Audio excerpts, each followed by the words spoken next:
Alright, what's up, guys? How's it going?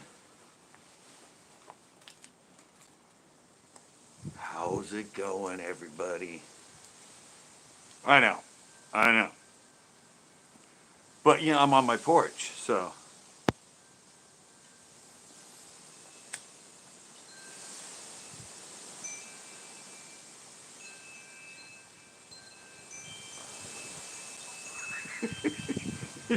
It works.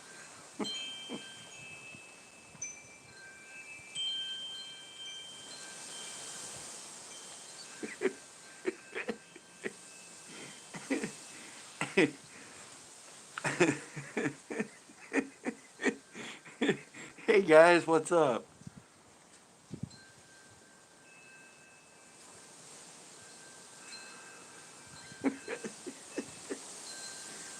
I didn't think it'd work. Whoa, you guys hear that? Nice. Well, I edited today and I saw a leopard shark. Man, this wind is crazy. It's just kind of nice. It's freezing out here, and this actually makes me, it's actually warmer with this on, to be honest. I need to get my do-rag. It does make it hard to smoke, though.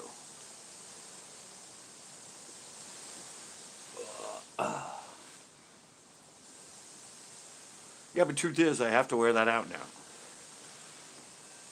I mean, I'm on my porch.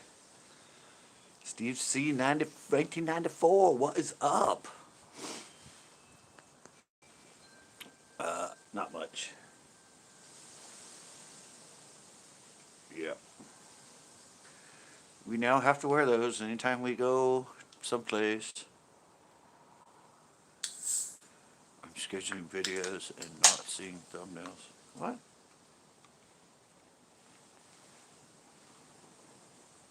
What's all that about, Bryce? I don't even know what you're talking about. Do you wear it in your car? No, I don't see why people wear them in their car. That's kind of confusing to me. I just put it on when I go into the store. I just figured, I'm out here, I'm on my porch. Uh-oh. I know, I see people walking by themselves, nowhere near anybody with their mask on, and they're walking their dog. And I'm like, I think if you're just walking out and around your neighborhood, you don't really need it. Only when you run into people. Oh, yeah. Oh, yeah. I actually saw people fishing with them on before this whole thing even happened. Get a mask tan line. Well, I mean, us fishermen, we just wear our do-rag things. That's what everybody else is doing. They have the ones with the holes in them, and then we have the ones that don't have anything. We just wear those. None of my videos have thumbnails at the moment. Yeah, I have one of those. One of those thingies. If I go fish, I'll just wear that. I won't have to wear the mask. I can just wear the normal thing. I probably need one anyway, since I'm so red. But what do you mean? Oh, I'm 2 and 1. All right, who hasn't anteed up here? Who hasn't anteed up a thumb? He's gonna blow off the porch. The wind's so hard. I don't get it. I now have videos for 3 weeks. Well, that's nice. I have a video done for tomorrow.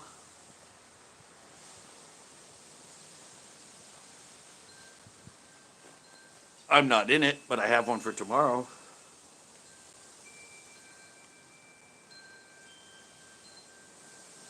Well, I'm in the intro and I'm in the outro. But all the fishing footage is not me. It's lost footage. Footage I didn't even know I had. From my friend Ash. Tito, what's up? Ooh, now there's 4. Still only have one like though. Oh, I got two.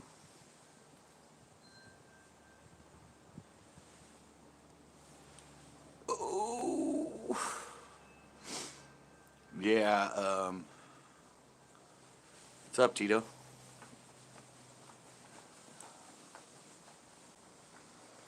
Bryce is here.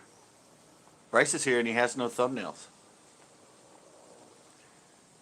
Not the ones on YouTube, but I mean, I'm talking about a thumbnail. He doesn't have any thumbnails. We just learned that.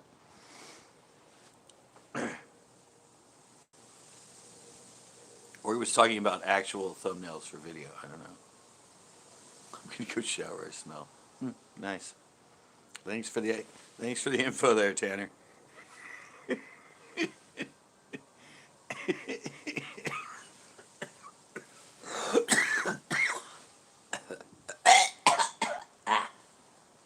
Dang, that was terrible. It's the first steal. Got to get used to it.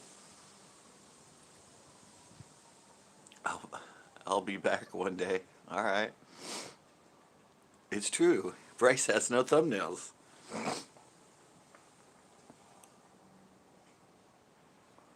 I know that yeah, that was terrible. This is beer, man. Because I only drink at night now. The first few sips, I got to get reoriented with the taste.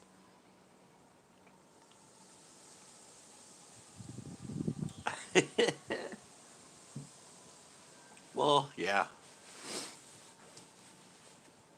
Yeah. I don't have panels. For now on, when I have panels, I have to wear a mask. It's the new YouTube policy. That'd be a fun video to spoof, huh? New YouTube policy. When you're in panels, you have to wear a mask. No one was there and low tide. What do you mean? It can't be low tide already. Unless you went in the morning. Tides don't switch that much.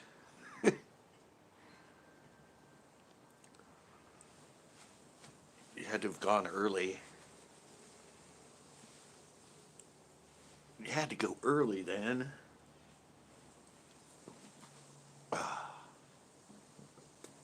Today, the evening probably would have been better. The tide would have been coming up. Maybe. Ugh. I didn't even drink that much beer. How come I'm burping? I think it was early. I drank like 2 sips of beer and I just burped like I've been drinking for hours. Yeah, this is our first day of mandatory masks.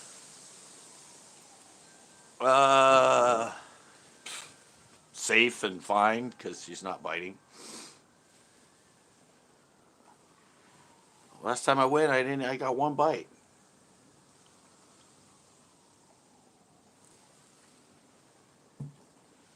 I got one bite in like, I don't know, 2.5 hours. It wasn't even a bite. I mean, it was. I pulled my line tight, but I don't know. These fish are on lockdown.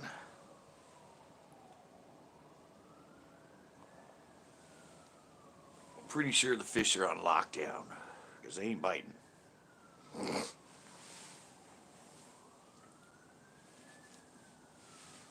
They ain't biting anything there. The water's all dirty and brown. I just like, when I put Big Bertha in the title, it seems to get a lot of views, so. I always like.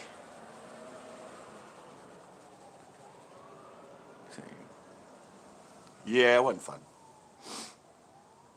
It weren't fun at all.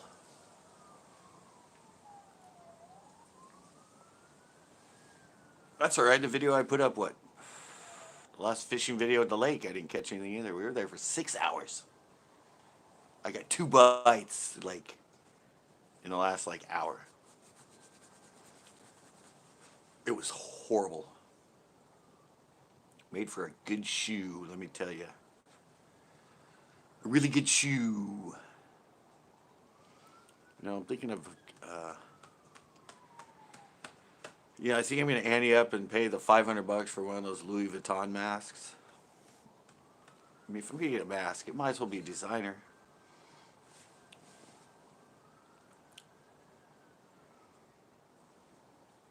Gotta be a little patient. Yeah.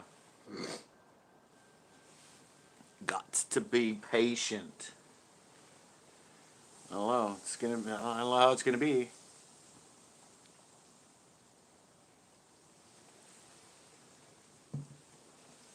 I don't know how it's gonna be. Those fish are getting, you know, it's that time of the year.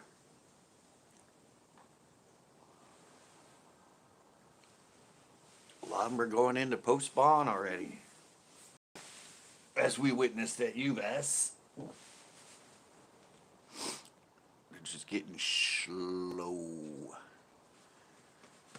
Probably start picking up like, I don't know, middle of May. Yeah, exactly. Yeah, every time you get new equipment, they stop biting. It's always the case. We get a bunch of new baits, and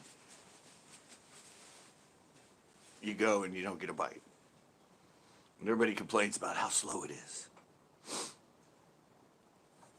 Man, my ears, they're like weird, plugged. Getting all weirdy. It's these allergies. The allergies are getting to me. Ooh, I'm 5-5 now. Nice. Yeah, I was on, I don't know if you guys ever watched Smallmouth Crush. I don't know if you've heard of him, but I was on his live for like 2 hours today. Ooh, 7-6. It's going up. Who came in? Who came in? Place your bets. Place your bets. Comment down below. It's got to be somebody that likes me. I'm now 7-7.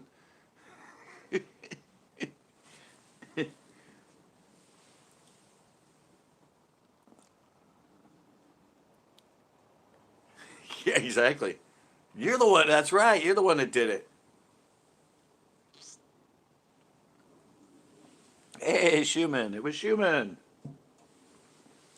Mr. Blues came in. No, I said I had 2 people in and the likes went up, so they must be somebody that liked me. And I was telling everybody to guess who it is. And it was Schumann. Mr. Blues came in. Oh, yeah. We had a fun day. I edited all day. Again. It's a little rough. And, well, it was my friend Ash. It was, Backroads came in. Yeah, it was my friend Ash. And, it was a show I was supposed to go. He went to the ocean. And he just doesn't understand the YouTube thing because the whole video, well, almost the whole video, at least the fishing part of it, he was blaring music the whole time. I'm like, great. I gotta put music under it. I can't use anything. Yeah. His stereo system in his boat. And so we had it cranking the whole time. There's only like a few scenes that I could use. Is cannabis? What? Cater Kid? What? Is cannabis? Oh, this? Are you talking about this? I think maybe. No. It's a black and mild. Yeah, no, he likes to blare it. It was like every copyrighted song in the world played. So I couldn't use any of it. Like them talking, them like the ocean sounds, all that stuff. All you heard was the music. Kind of a bummer. So it's like it's like a B-roll segment of all their fishing because I had to put music. I had to take all the audio out and put just regular music under it.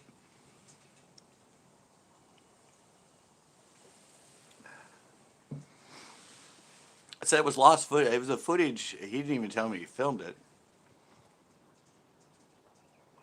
It was on a disc he gave me for when he went to Mexico for the bass. I know.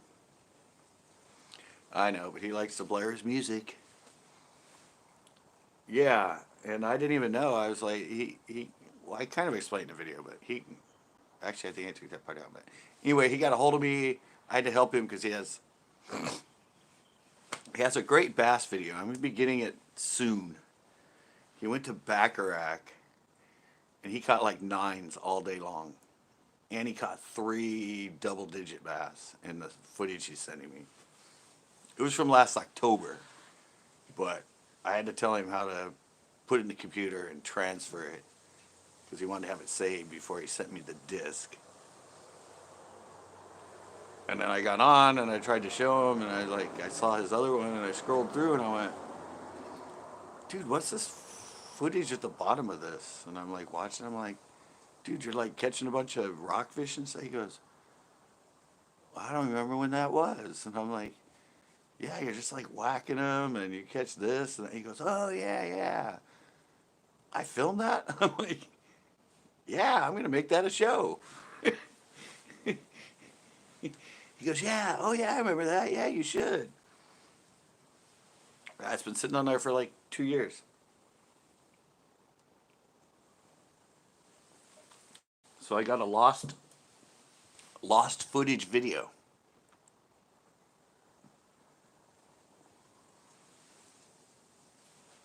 I'm like, whoo, yay. I'm not fishing much anymore. I could use this. And people love the ocean stuff. There's dolphins in it. There's cool footage.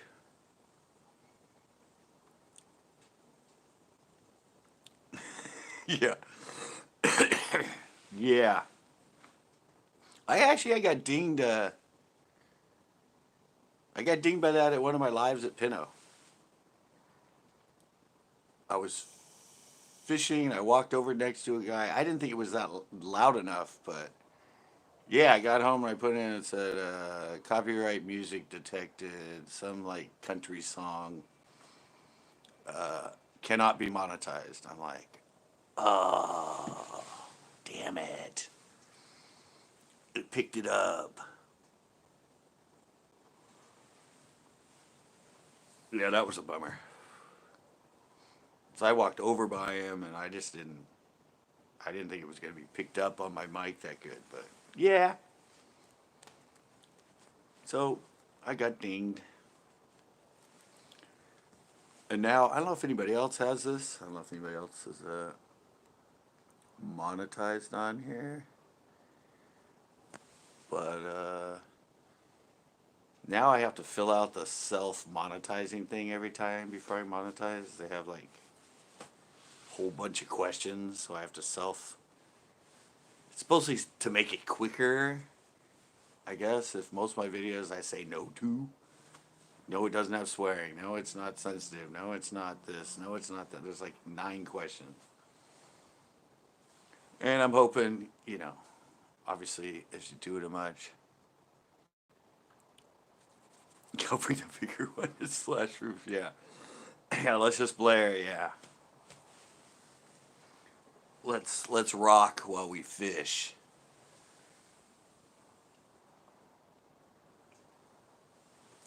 Let's rock the world. Ooh, and I went up to 10.3K views today. I went up to 10.3 for the last 28 days.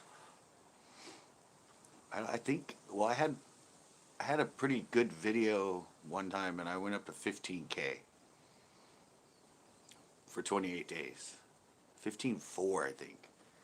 But this is one where it's not, it's my average stuff. So, yeah, I went to 10.1. It's been 10.1 for a while, and now it jumped to 10.3. So, I'm just hoping it keeps going and going and going like the Energizer Bunny. And I can get up to that, 15, 20,000 a month.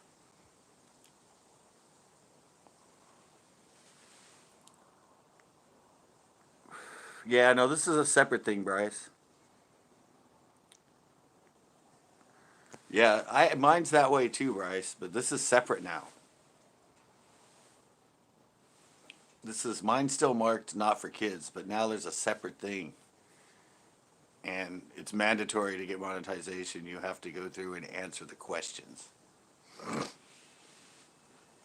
before you can have it checked for monetization. It's called self-monetization checking. And yeah, it's a little survey, but there is a button on there that you can say none to all. And so I just hit that every time. I'm like, in a regular uploaded video, but I still have to do it on my lives now too. Half the time with my lives now, I upload them and I go in and yeah, I had to go in and answer all the questions.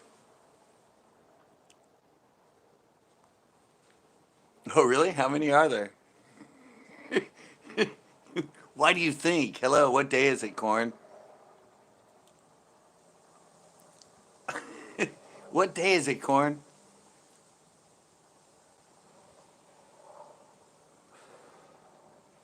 I know, but what day is it? What do I usually do on this day? And where did I meet somebody on this day? All you gotta do is follow the dots, man.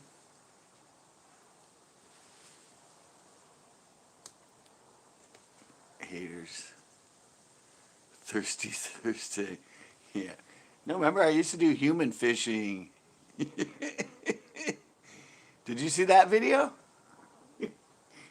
check out that video, Corn, and look how many dislikes it has. Go look at that one. Go look at that video I put up. And look how many dislikes. It has like way more dislikes than likes. I think it has like 21 or 25 dislikes. And 15 likes.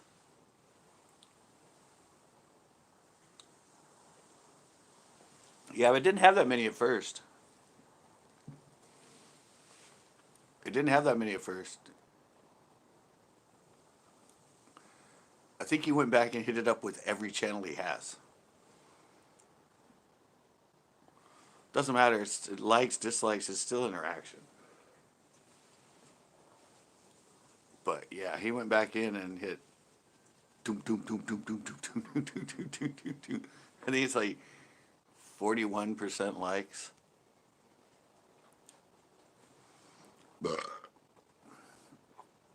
The last time I saw it, I think it was 15 and 21. So he went back in and hit it up.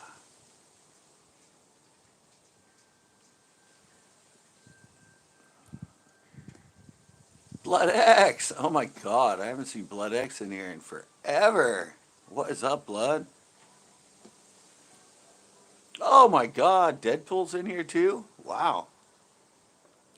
Well, Deadpool, you were in here. You came in with the raid on Monday panels, but I haven't seen Blood. How you doing, Blood? Sorry, I haven't been doing much on YouTube other than my own, but good to see you, my man. Sorry I haven't been around, but you're usually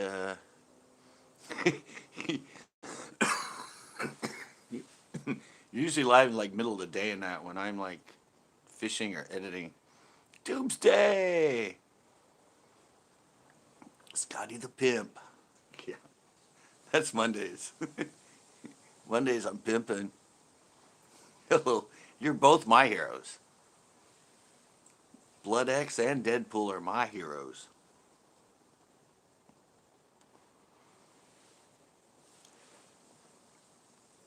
I'm blessed to be alive. I know. Well, I don't know if you saw my thumbnail, but I had my mask on. Of course, I was smoking through it. Hard to smoke through a mask, but it works. It worked when I was when I first came on. I had a mask on. I had this thing stuck through the mask, and I was smoking.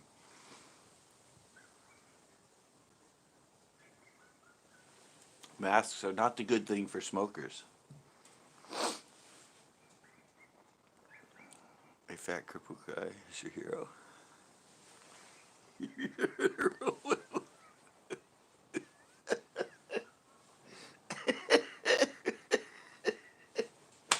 That's a good one, Blood.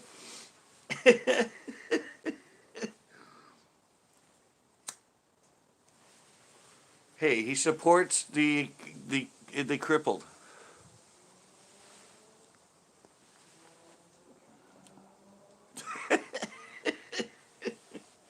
I know everybody's doing custom masks now. Even like Gucci and Louis Vuitton, although they all have like custom masks now.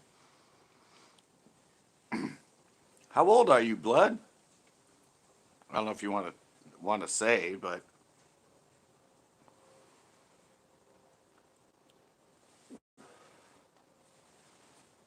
he likes to help out the disadvantaged. My birthday's at the end of the month. Well, end of next month.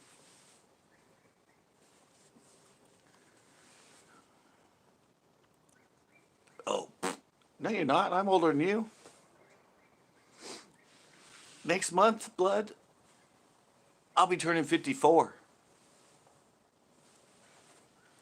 Yeah, I'll be turning 54 end of next month. Believe it or not. I'm almost going to be a senior citizen.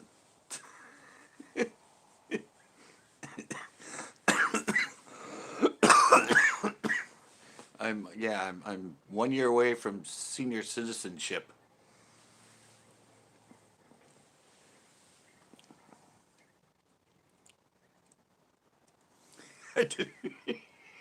Well, it's just a situation, Blood.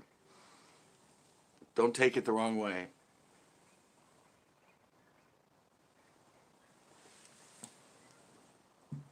It's just the situation.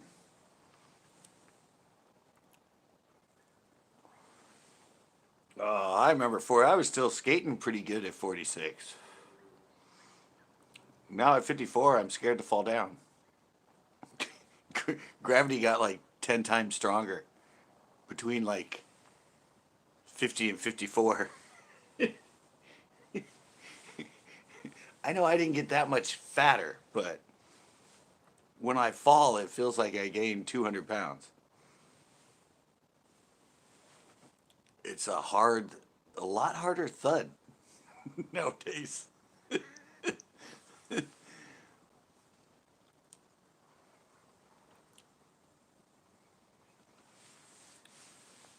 Yeah, I never have my phone on me.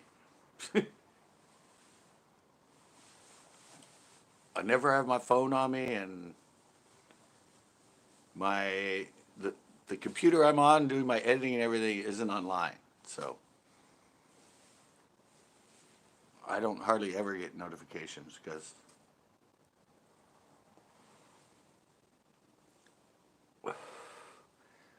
yeah, I never get notifications because I never have it.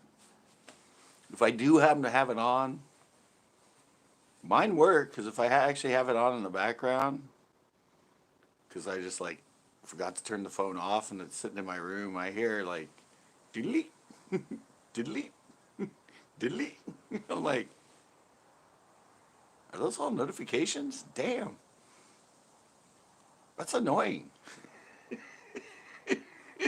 Oh, 13 and 13. That's double unlucky. I like that. I'm at double 13. Bad things are going to happen. All right, good. I only have one bad one now. Adam, what is up? No floating cat head tonight. No, Premier hasn't been in. Zeke is in. What is up, Zeke?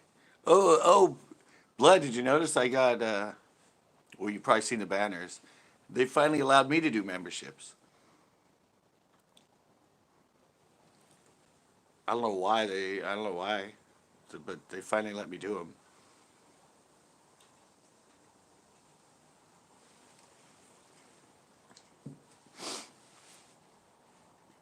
I mean, you figured out for 14 years on YouTube they would have given it to me, but nope, they didn't allow me to do it till like 2 weeks ago.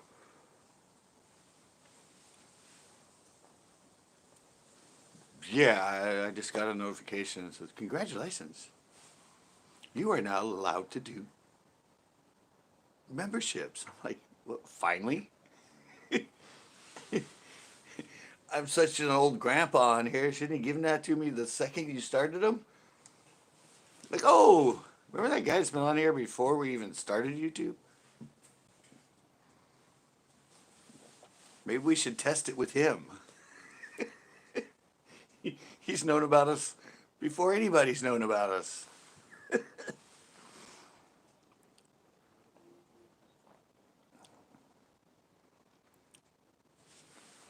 Hey, wait, what? How long it take to get? Gonna order mine tomorrow. Where did I miss? Did I miss something from Tito? I don't. I don't know what he's talking about. He said something about ordering. Oh, Zeke. Oh, did Zeke? Did you get your Zeke? Oh, I did miss him. Sweater came in. Nice. Finally. Well, yeah, it's because of the whole virus thing. It had to be shipped. See, they have they have a U.S. and they have a European, but evidently the U.S. one's not operational right now, so everything's coming out of Europe. So it's a little delayed, Tito. Usually it's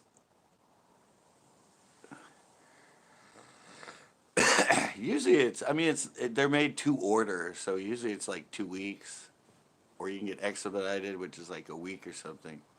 Yeah, it's coming from the Netherlands. Yeah, that's where they are. They're in the Netherlands and they have one here, but the one here is shut down. So until we get this whole thing figured out, yeah, it's. But I said they're made to order. It's like they're custom made basically. There's not just. Well, see, I'm wearing mine right now. Well, I have the hat. I don't even know if the hats are being made right now. That's through a different company. See, I have one of my CCB sweatshirts on right now. Yay! Mine, when I ordered mine, it took like a week. 2 week, week and a half, something like that. Didn't take a month because everything's so backed up, but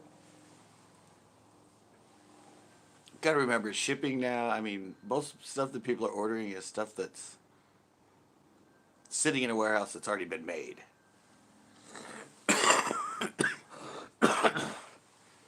Since this stuff's to order, yeah, there's a delay.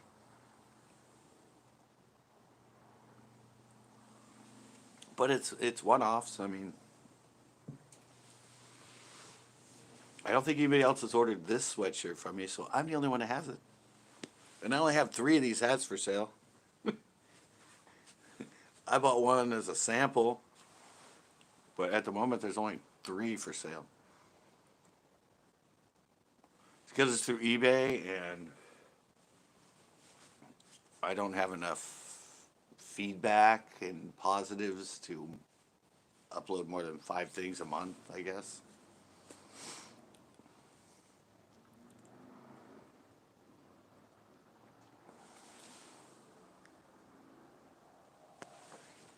Um,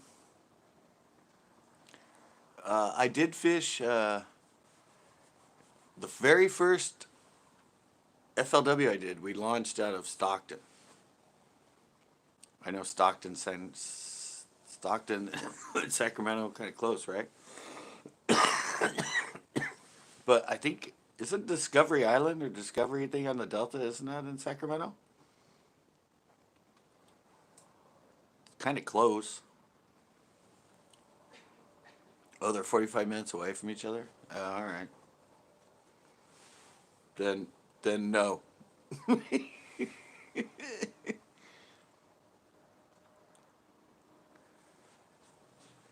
Yeah, but is that in Sacramento or is that in Stockton? Oh, Jess Fish comes in, Mister Know It All. Ask Jess Fish. He's up there. He'll know. Maybe. I know around Discovery Bay and in the river up there, you can get smallies too.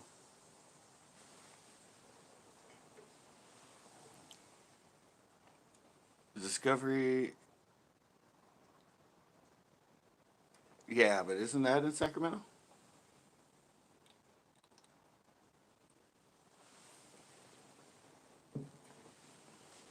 I don't know. I know when the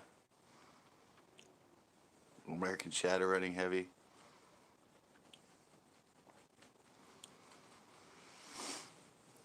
Hook him up, Jess. I don't know. I've never up there. I know like Discovery Bay when like Bassmasters was here and that they launched out of Discovery Bay and they were talking about how long the run was for the people that went to the Delta.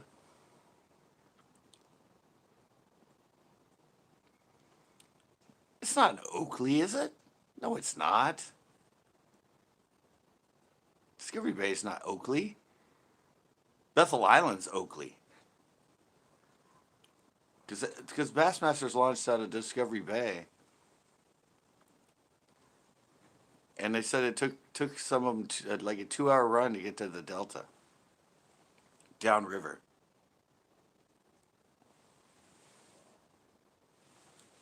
No, Oakley's Bethel Island, and Jack's Trap or Jack's Flat or whatever.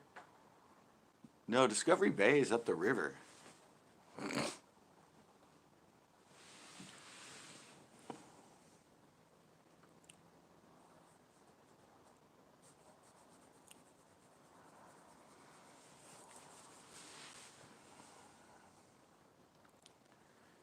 Discovery Bay is off Highway 4.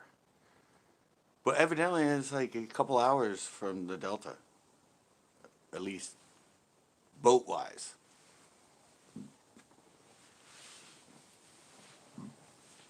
It ain't close. It's not considered the Delta. Because I know that's where isn't that where they launched? East side of Oakley. Bethel Island's on the east side of Oakley. You're talking Oakley the city, right? Which is like got 1,000 people as a population. I think no. I think Discovery Bay is way further than that.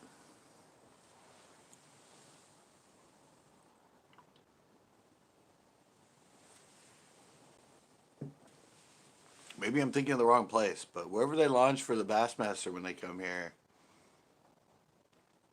it's a long run to the Delta.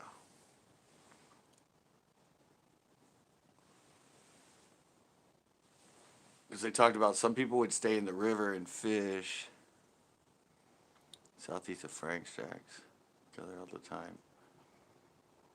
All right, well, that's got to be a different Discovery Bay then. Or that's got to be different from where they launched for the Bassmasters because they didn't launch at the Delta. They launched, I think they said it was like an hour or 2 hour run to get to the actual Delta.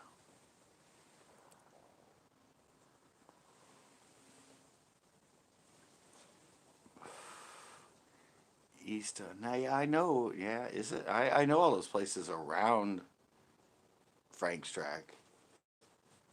There's that new one they're building that shut down.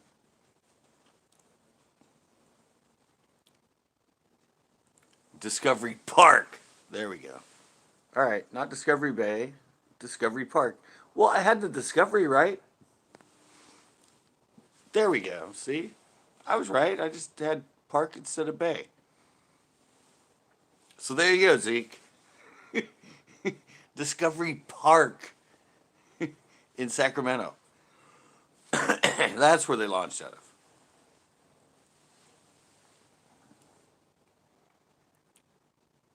Did I say Discovery Park in the? I don't know. I just know where they launched was in Sacramento, and it was like a 2-hour run to the Delta. I don't know if that was one way or round trip. How far is that, Jessfish?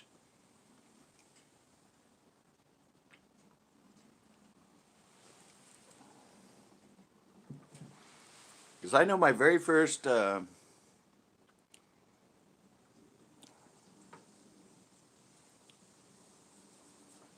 because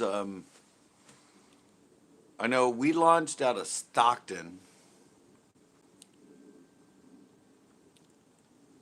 And all right, the first time I did the Delta, we launched in Stockton. Yeah, we launched in Stockton, and my pro had a spot in Tracy, way down in Tracy, and it took us an hour to get there. From Stockton to the canal they had in Tracy, it took an hour.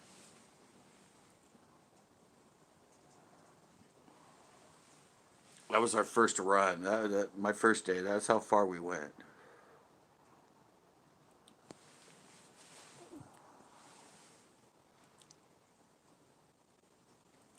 Be back. Okay. Get you ready. All right, Tito.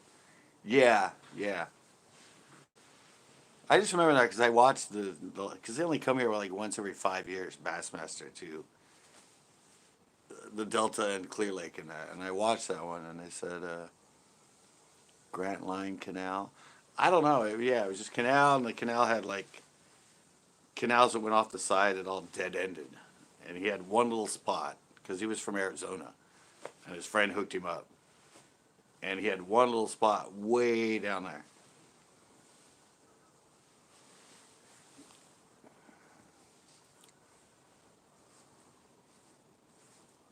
Just striper and salmon, probably. But there are smallies in Sacramento River and spotted bass.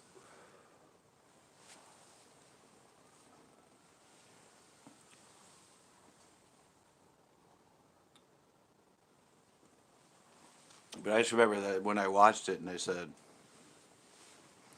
because I'm like, the title was Bassmasters comes to the California Delta. And then they said, yeah, well, a lot of them are actually making the 2-hour run to the Delta. And I'm like, where the hell are they freaking launching from?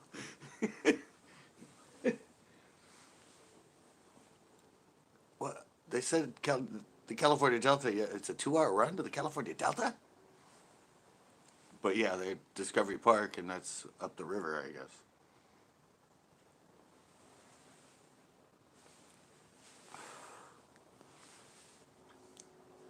And I heard too there was one guy when I right afterwards. I guess you know where you launch at Bethel Island. Um,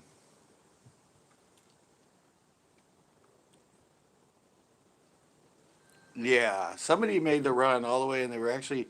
I don't know. Have you launched out of Russo's?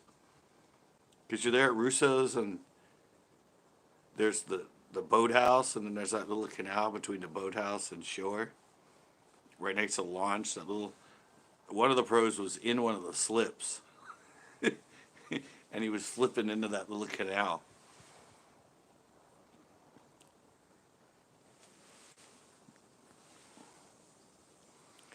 All right, Tanner, thanks for the update. Tanner smells like fresh soap and shampoo now. You don't want to know what he smelled like before that, trust me.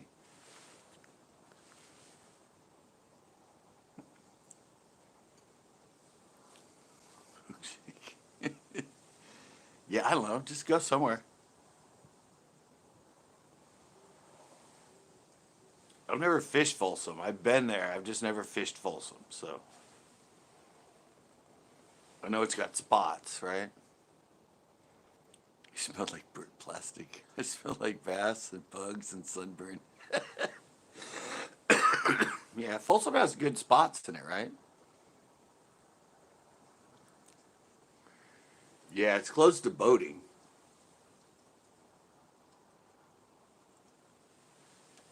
Real man cook. Really? I don't show live? Huh. Interesting. Shows live for him. Maybe you need to refresh. Well, you're already here. Who cares?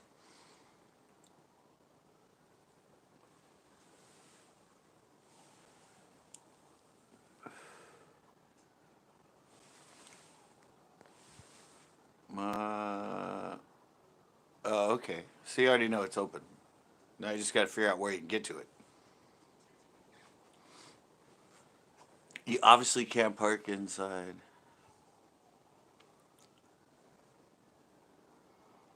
I see 30 live, not you. Really? YouTube doesn't like me? YouTube's hiding me in the lives? Yeah, I heard it's a good spot at Bass Lake. So I've never fished it. I've been to it.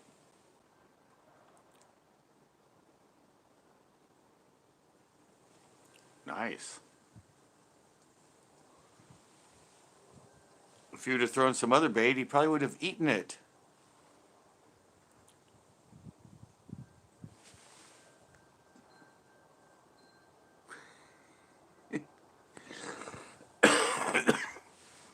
Yeah, figure it out, Zeke. Just go. Check fish brain. I never know where to go when I go to a new lake. I just go and look around and go, that looks good.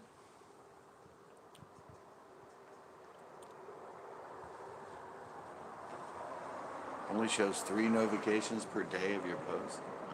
Oh, Backroads is back. I didn't know you left.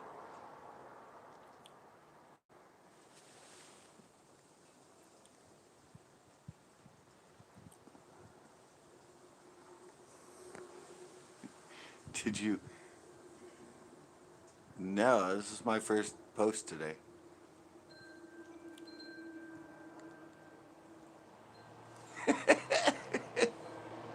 No, I didn't post anything today. I didn't even post about this. I just came live. I was on Smallmouth Crushes live before I came here. They were doing an auction giveaway of baits. Yeah, it's YouTube. There's a lot of traffic now. Captain come in? No, Captain hasn't been here yet. Let's Drive hasn't even been in yet.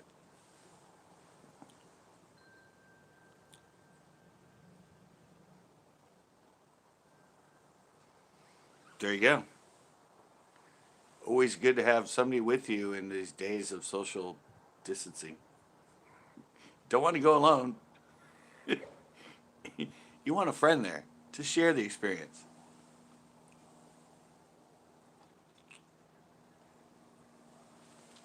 Just don't high five them, shake their hand, or cough near them. JDS is in. He's in here. He wasn't here. Corn Farts was here.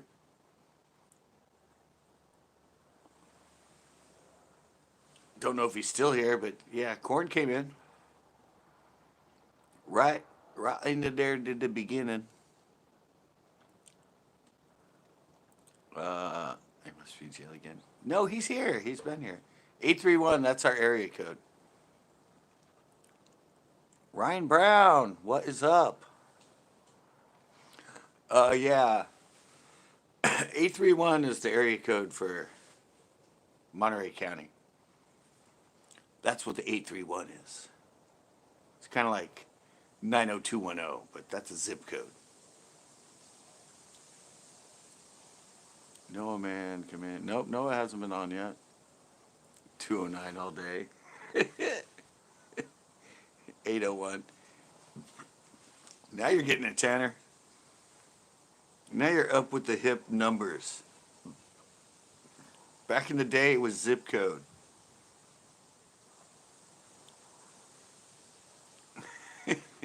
No, he was in here. I swear to God. Wait, let me see. Corn farts, 8:27 p.m. Corn farts, 8:26. Corn farts, 8:26. Corn farts, 8:25. Corn farts, 8:20. Yeah, he was in here then. I don't even know what time it is now, but. So he was in here a half hour ago.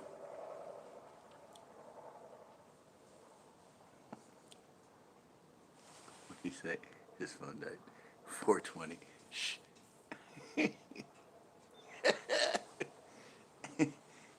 I don't know. I don't know if he said he'd be back or what. I didn't read the comments. I just looked back to figure out what time he was in here. We'd say 4:20 here. Yeah, exactly. How many am I at now? Oh, that was one of his comments. He said, "Why so many thumbs down?" I said, "What do you think?" 3. Real man says 5. He must be updated.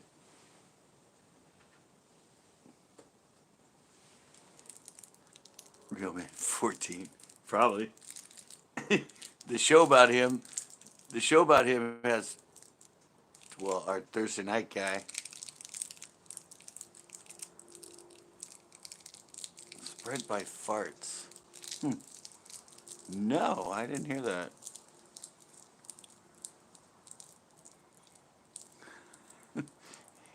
Yes, we all know who it is. Let's not call him by name. Let's let's not antagonize him. He already did a job on the video about him. It was like 25 dislikes. He went to town on that one.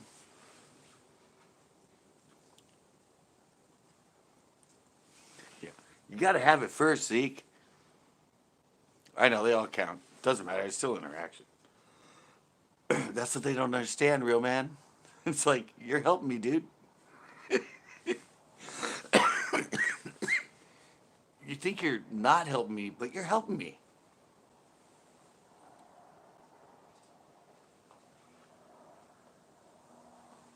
Yeah, it's all interaction.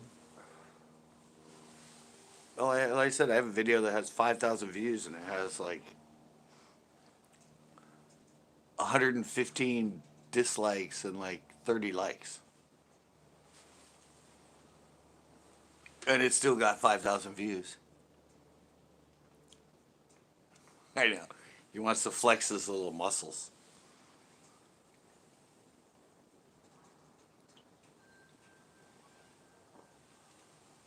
We all need more fun. I know.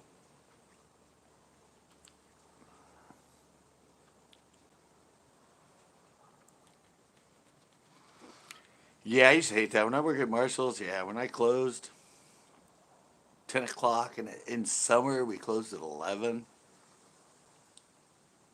No, we closed at, no, we closed at 10 and I would get out to 11. We had summer hours. And yeah, I wouldn't get out there until 11 o'clock. That was a pain in the freaking ass. Because by the time I came home, relaxed with my beers, and then, do they do this to you, real man?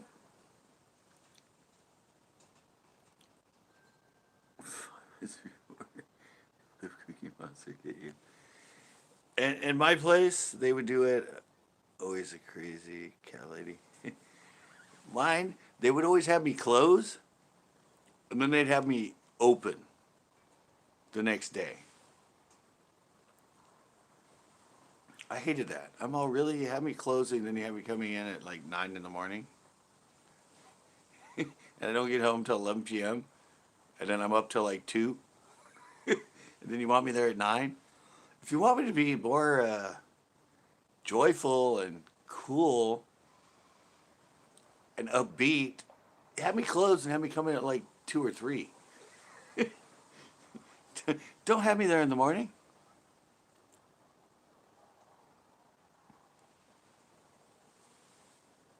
Yeah, they would always do that to me.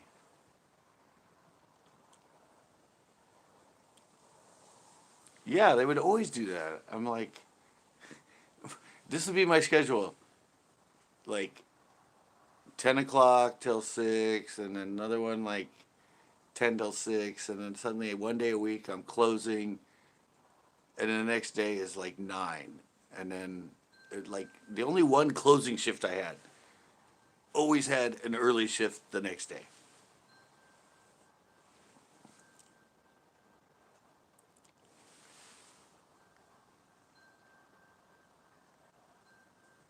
Exactly. Yeah. Yeah, I'm like, really? Who does this? I mean, be kind in the scheduling. Yeah, it's so obvious. Like, you schedule someone to close, don't schedule them to open, especially when it's like the one day a week. And we had 4 hour shifts, so someone would be like 2 to 6, or 11 to 3, but it was always that. Oh, I only close one day a week, and I look the next day. I'm like, they have me working the next day too, and at 9 in the morning. Well, those bastards.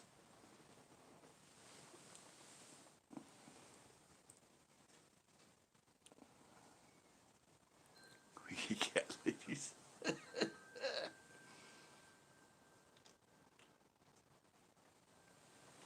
Yeah, it was crazy. And then we would always get those people that would come in at. They'd come in at like we close at 9:30. They come in at like 9:29, and then we start telling them we only have a half hour. The registers are closing, please. And no, they'd wander around and like, oh okay, yeah, oh okay, okay, okay, and then they ignore you, and suddenly they grab like 15, 20 things, and then they have all these questions when they get the register, and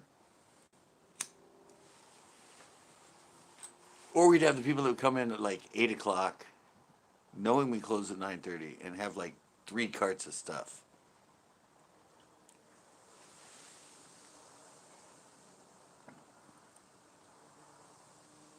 Yeah, yeah, all cat lady. If somebody has more than 5 cats, they're a crazy lady.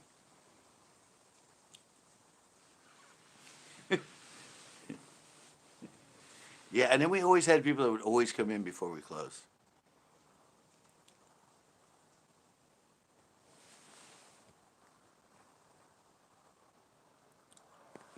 Exactly. Yeah, well, the other thing for me was I worked at Marshalls, right? And my thing was that I would get there because I'd be opening, and there'd be like 30 people outside waiting for us to open.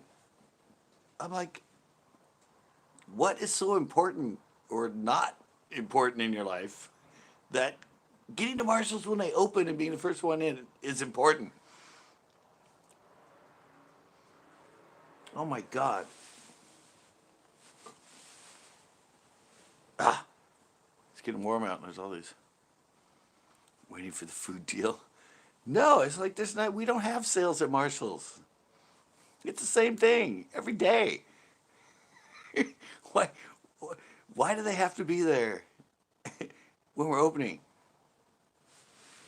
But the Pierre de Resistance was one time, it was a huge storm, like pouring down rain, 20 to 30 mile an hour winds. It was one of the worst storms we had all winter. I had to open. I got there and there were like 6 people waiting outside to get in. Yeah, but they like, I'm like, oh, wow, it's gonna be slow today with this storm. And no, there were people waiting outside, like the wind's blowing. They're all like standing there, like up against the wall, like freezing.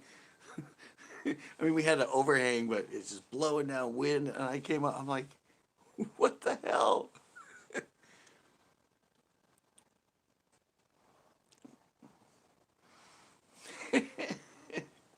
Yeah, and I actually had a lady. There's a lady there. There was a lady. I swear to God, every day, I called her every day. I worked in the Marshalls in Sand City here in Monterey. But yeah, there was this lady every single day. Every day. She would come in every single day. And I didn't notice it because for a little bit I worked in the women's department. And for like 6 months and that, and I saw her every single day. It was this Mexican lady, and she always brought her little daughter in. And I talked to some of the old timers there, and they're like, "Oh yeah, she's been coming in every day since she was pregnant with her daughter."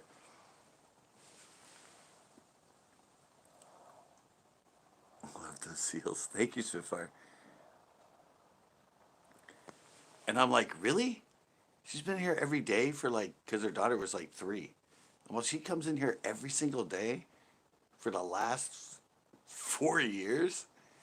And then I would see her. I'd be getting ready to go to work, and I'd see her park, and she'd get her daughter out, put her daughter in the stroller,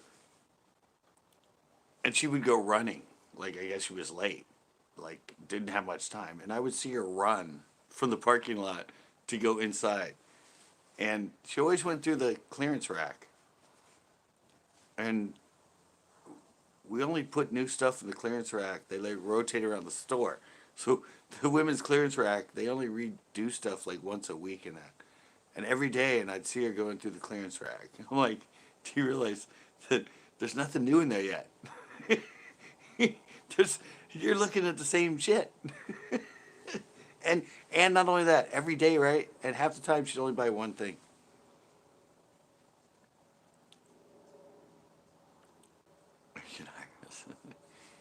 Clearance racks are the best. You guys did there. Yeah, no, but she would come in and she would usually only buy like one thing. Come in every single day and only buy like one thing. Crazy. She was just addicted. I'm sure she's still there every day, but what's she doing now? Because they've been closed for like 2 months. She must just be freaking out. The beauty of no memory. Yeah, I was beyond it. Your first customer.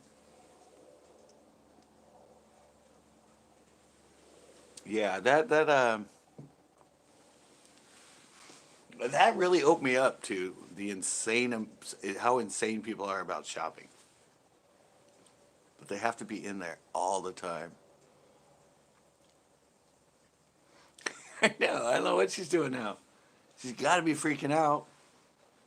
She's just like every day she's stressed and she has nothing to do because she can't go to Marshall's now.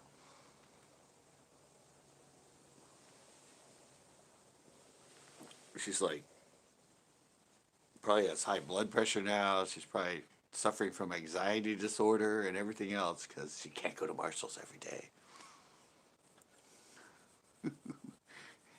I know. Yeah, it's just. And then the people too that buy a bunch of shit, and then you see them 2 days later and they're returning it all. Child abuse is up. I know. Exactly.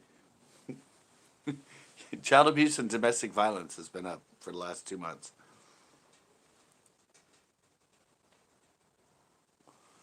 Why are you here all the time? Because I can't go anywhere. Oh, Marshalls, we don't do online ordering. What's the pieces up to?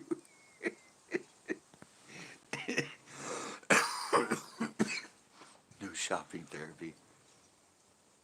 No, I couldn't believe it. I should have done a video about her while I was still working there.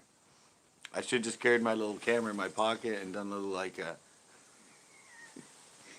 an everyday blog about her, and just kind of like I was walking around like got some secretive shots of her and going, yeah, guys, she's here again. She just looked through that clearance rack yesterday. Little secret, there's nothing new in there today. But she'll spend 4 hours going through it, looking at all the shit she looked at yesterday.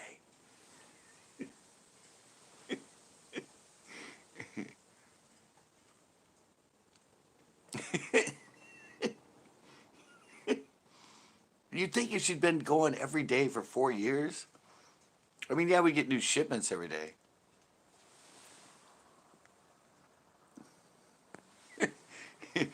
But we get new shipment of new stuff, but she was always in the clearance rack. I'm like, haven't you realized by now after 4 years or 5 years, or however long she was there every day, did they only go through that section like once a week, sometimes once every 2 weeks? There's nothing new in there.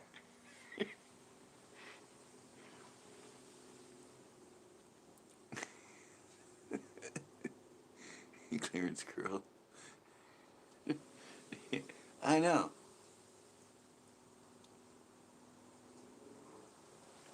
It was crazy. The other crazy thing about Marshalls, I still need to do a video on, but there's people that would sit and bitch and moan and argue at the register and call in all the managers because something had a little bit of a hole in it. Yo, check specs came in.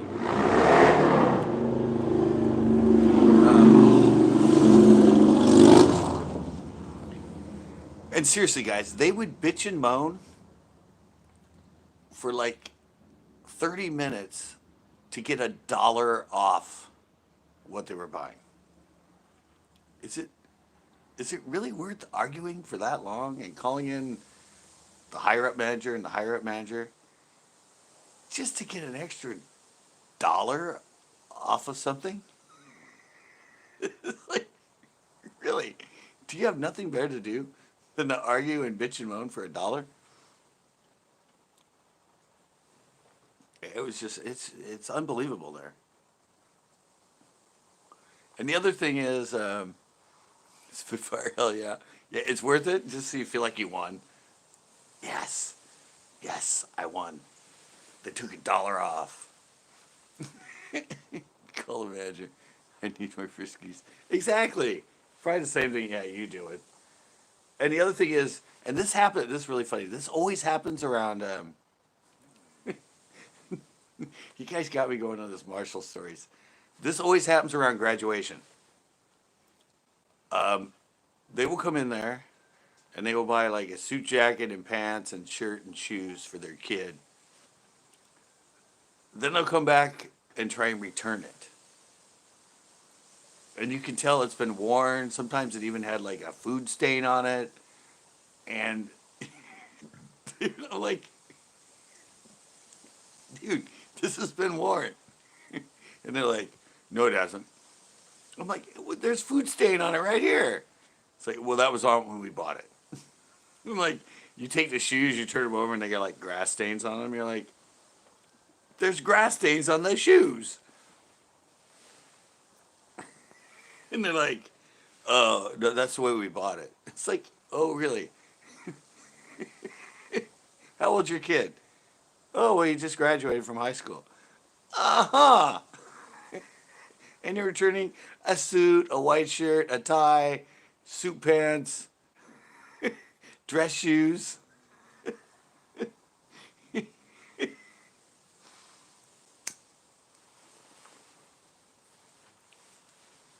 What? No way. Is that really you, Jason? Is that actually really you, Jason? That's funny because Jason's wife's mom works at Marshall's. That's where I met his wife. I don't know if you guys know, but Jason's from Salinas, and yeah, I fished a tournament with him. Wow, is that really you? Way? Dude, what? I've never seen you in here. Yeah, I met him, and what was your girlfriend at the time, right? Now it's your wife. But yeah, and I'd actually served her in Marshalls, and her mom had been working for the Marshalls in Salinas for a long time. That's when I went, what the hell? That is a small world. What is up, Jason? Wow. Good to see you, man, or good to hear from you. Do you still work in, hey, Jason here too. Jason, do you still work, uh, where you used to? Karma Valley, wasn't it? Oh, thank you so much for coming in, Jason. That's like a blast from the past. Wow. And on the night I was talking about Marshalls, that's the first time I've talked about Marshalls in a couple of years since they fired me. Yeah, you still work there? You still work at that? It's like a resort or a hotel or something. Wow, that is freaky, dude. How the hell did you come in here? But well, yeah, obviously, my dad works for the Hyatt. He's laid off.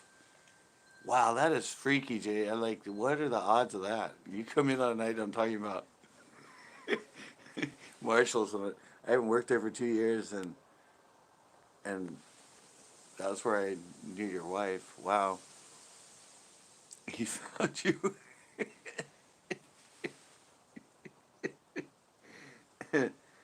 Yeah, no, this is the first time Jason's ever been into my life. The planets are lining up. I know, that's just weird.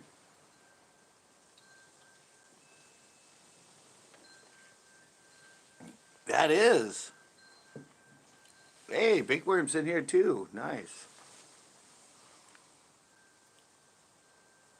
So what's up, Jason? Yeah, guys, I actually have I fished with him in the Delta. I have an old video with him at the Delta. Are you still doing well, everything's canceled now, but I know last I saw you, Jason, you were big in the West Coast Bass, or the Western Bass Trail. Has that been working? I mean, I know he said cheers. I don't know if he's leaving or not, but that is just weird.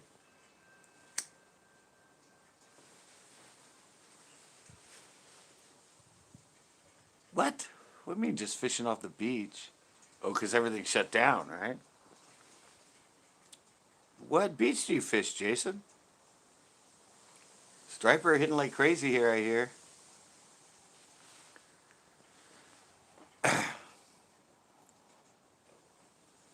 Real man's working on the cure. Big Worm's in here. Jay Jones in here. Uh, totally old school Jason Brofka came in here, guys. I've shouted you out quite a few times, Jason.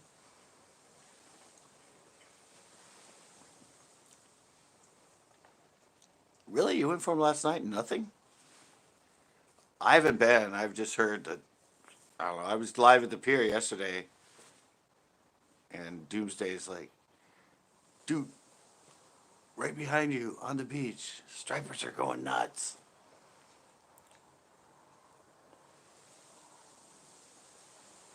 Here in Marina Beach. I guess Marina Beach and down by the hotel. Stripers from the hotel to Long Walk.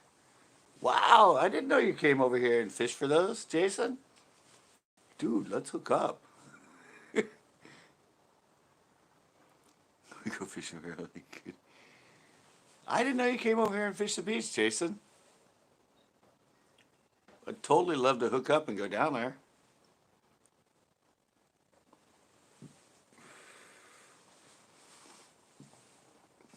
All small ones, 2 to 5. Yeah, I heard there's a lot of like 18 to 20, 18 to 22, 23 inches.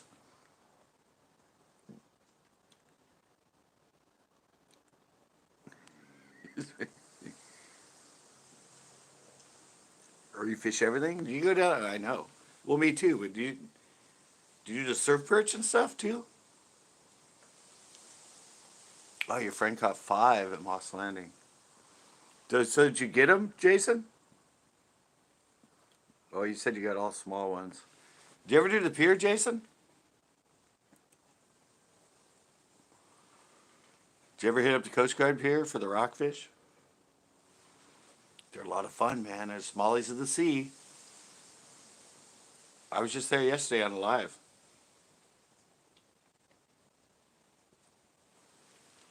I caught 8. Yeah, I've been to his channel.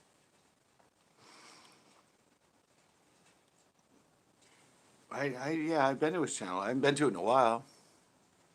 No, just a beach for stripers. All right. We should do it, man.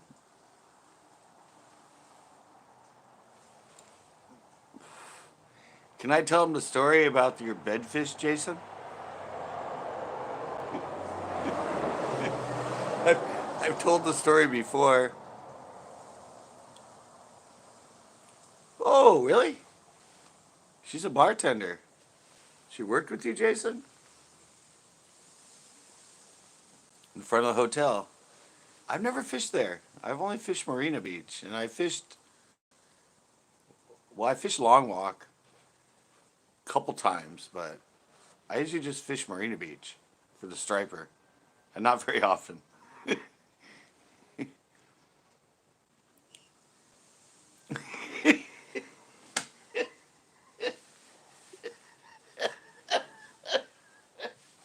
All right, I'm telling the story, Jason. I'm retelling it. Yeah. Okay, we pulled up. It's in, I think it's in my, no, I don't know if it's in my video or not, the original one, but he pulled up. There was a dock between us, and he had a bedfish. He had a bedfish, and it was a tunnel that came out. It was in a marina. The tunnel, like, two thing came out, and it had a cement slat in between. And he was in the front. We were up against the dock. He threw out a couple times, and then he got down on the deck and he was changing baits or something, and he didn't tell me. In my defense, Jason, he didn't tell me don't cast there, don't cast that. He didn't tell me what he was doing. Yeah, and so I had I think it was a wacky or flicking a weighted Senko, and so I saw the little divider that comes out between the two channels, and I'm like, ooh, there might be, that looks like a good spot. I threw out. I threw out. It hit. It started to sink, and right as it started to sink, Jason was down like retying a new bait because he was going to catch it, and all of a sudden, I think you heard it hit or something, and he got up and started to turn towards me. Right as he turns toward me, before he said anything, I'm like, oh, and I set the hook, and then he turns around and goes, dude, that's why I came here. That was my bedfish. He's like, I saw it yesterday. It's like 3.5 pounds. and the funny thing is, like, I'm fine, as a co-angler, like a fish, you're like usually, so the whole time I'm reeling it in. I don't even care about the fish. I'm looking at Jason. I'm going, dude, I'm sorry, man. I didn't know. I'm sorry. And he's like talking to me, and I reeled in, and it's us, and then like a 15-foot dock. And I'm looking at him, and I'm fighting, and the fish is like on the other side. And I just like pull it up, and I start reeling it across the dock into the boat. and I'm just like the whole time, I'm like, dude, I'm sorry, I didn't know. And it was just one of the, it was, obviously I still remember it so vividly to this day. It was his, yeah, that's why he went there, because he was in the money. He was working on getting a check. Yeah, yeah. And then the even funnier thing is, later on, remember we left, and you left and went to another bedfish, and Joe Reba was by us, and Joe Reba was coming out, and You said something, and Joe goes, you said, "Oh, Joe, did you fish that one bedfish and that?" And then he goes, "No," and then you went. And as we were heading in there, this time he turns to me and goes, "I'm going for a bedfish right now. Do not cast in front of the boat." And I'm like, "Dude, I won't. I won't. I won't."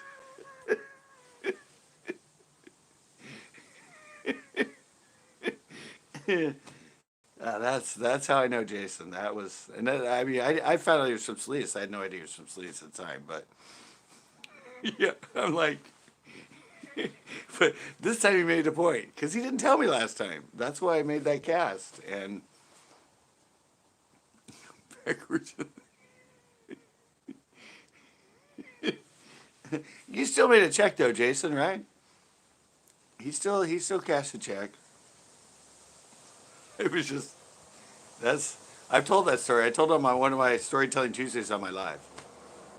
I think it was the day I caught a pro's bedfish by accident.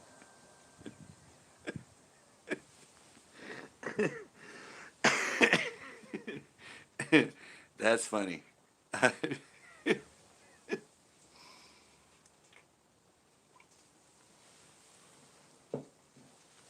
Oh, did we ever find out?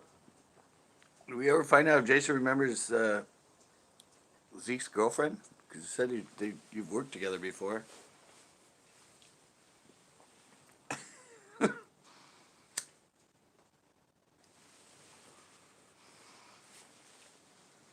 It's all good. It was fun. Yeah, I felt bad. I mean, I know you felt bad, but yeah. What's your girlfriend's name, Zeke? Yeah, but see, the thing is, you were looking for a check, and that made me feel so because yeah, it was it was just a bad circumstance.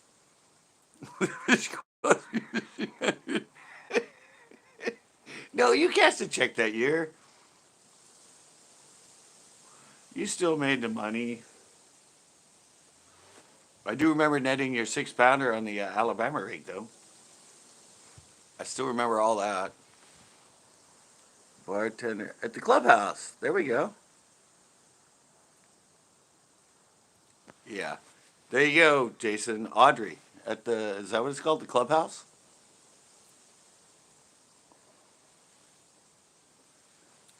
Are you still,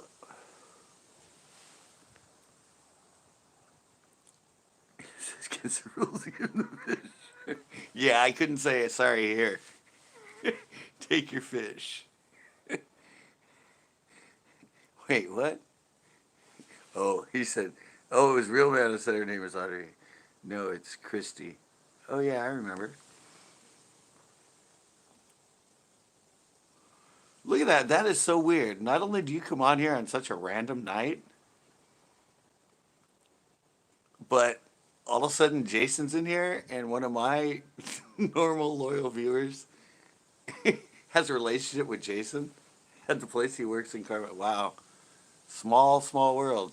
Not only did I his the whole Marshalls thing with his wife and his wife's mom, and now suddenly Zeke's girlfriend has worked with Jason. That's a small freaking world.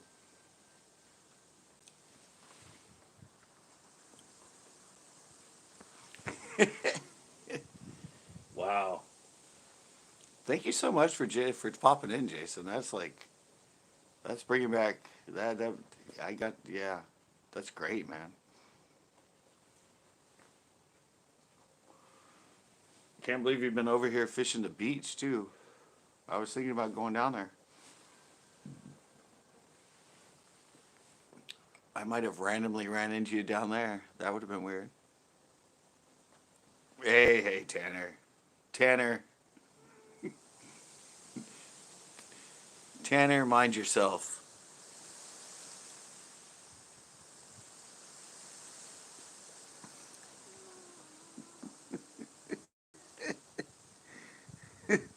Yes. That is so, I mean, I saw the video where you were talking about, I've seen a lot of the stuff you were doing with the ads and that stuff you were doing with Western Bass Trail when they first started.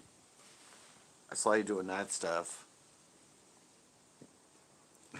That's her lined up.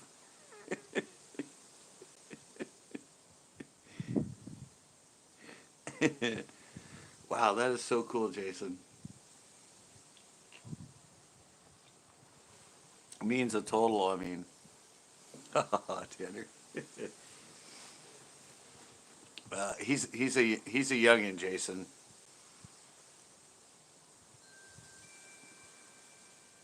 Wow, that is cool, man. You brought back a lot of memories to me right now, Jason. Perfect time to do it too, and good memories.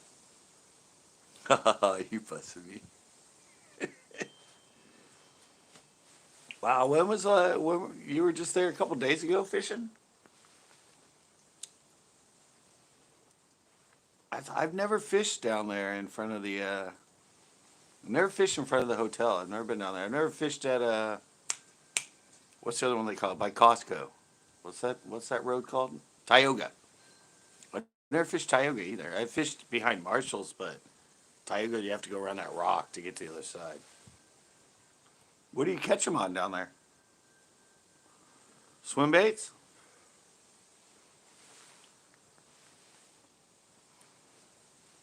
Jason, do you fish swim baits down there, or do you do like the jerk baits? I've never caught one on a jerk bait. All mine have been caught on swim baits.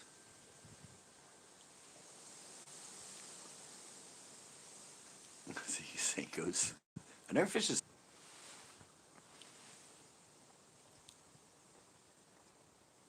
Really? A G rig. Wow. Never fished that either down there. Senko style baits. Yeah. No, mine have all been on. Well, originally it was fish traps, and then my friend Ash gave me some other type of swim bait. But yeah, I just use a half-out swim bait. The Desert G rig.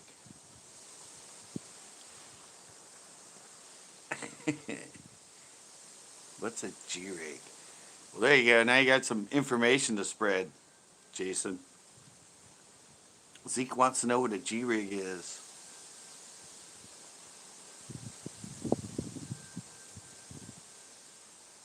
No, it's not a G spot. It's what is it? A G sensor.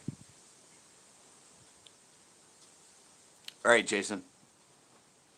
No, it's not a G spot. It's a G sensor on my phone. You need a sidekick. Wow, guys! I said this is bringing back memories. I fished with Jason. Um, I think that was like 2011. It was a Delta tournament. I think it was 2011 or 2012. So in person, actually no, I've seen him in I saw him in tournaments after that and talked to him. I was there when he got his top 10. I think he was actually almost ready to win, but I probably haven't talked to him or seen him in person probably in like 4 years, 5 years. All right, Ryan, thank you. Yeah, and I mean, he lives in Salinas, just over the hill. And evidently he's worked with Zeke's girlfriend at the clubhouse. Wow, that's crazy. Crazy. What? Why'd you delete him? Real man, are you trying to make him a moderator? He's a moderator now.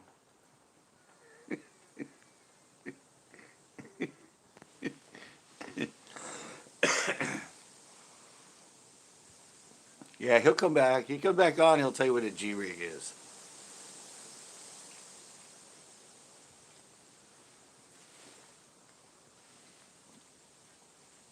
He was sleeping anyways.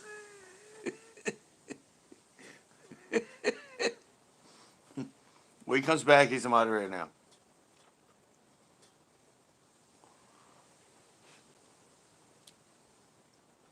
He had an accent like me. I was trying to go to his channel. I hit the wrong button. I get so excited.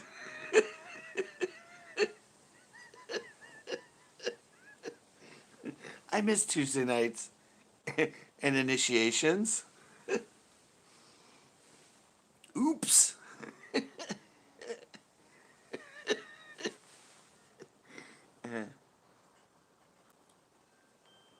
I want that feature to come back. Oh, the Tuesday night hangouts?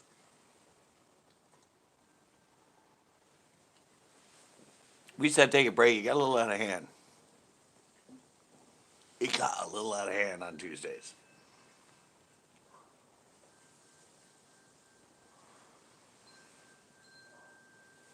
Yeah, well, next time he's in.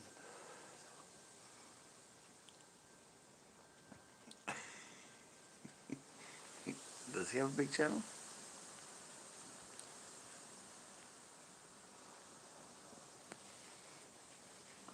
I don't know. He was. Well, he hopefully he knows now it was for an initiation, not the real man had anything against him.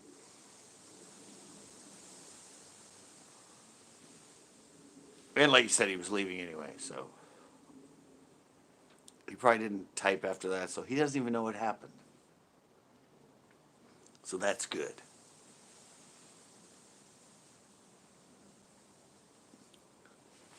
Hopefully, I don't know, is that true? Does he have a big channel? I meant to, he's new in here.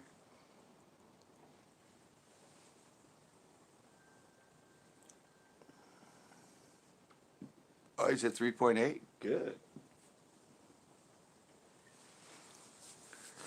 All right, talk amongst yourselves. I gotta hit the tinkle time.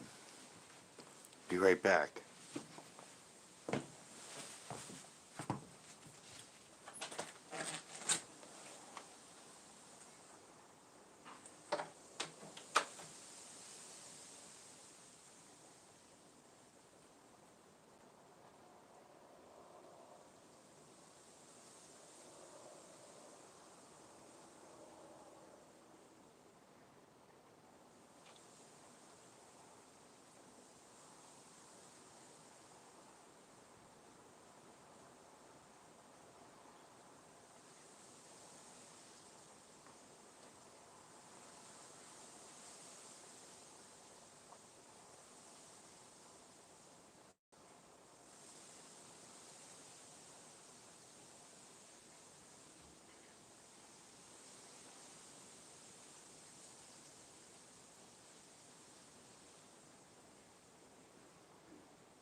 All right, I'm back.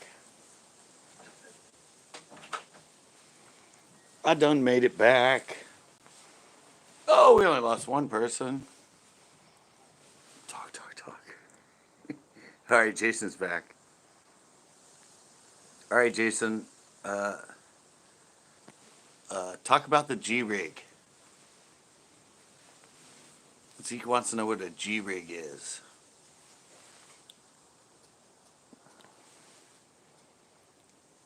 G Funk Baits Desert G rig. Look it up.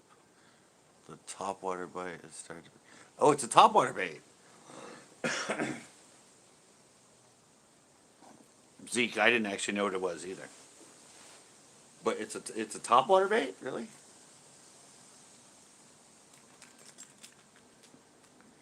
You're back to making. Well, I saw some of yours. Are you filming? Are you filming the? Jason, are you filming the striper ones?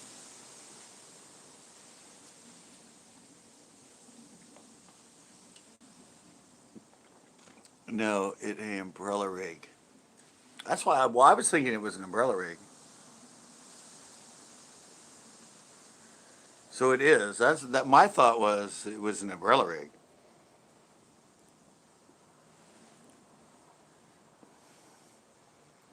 Yes, filming. Oh, you're filming some? Cool.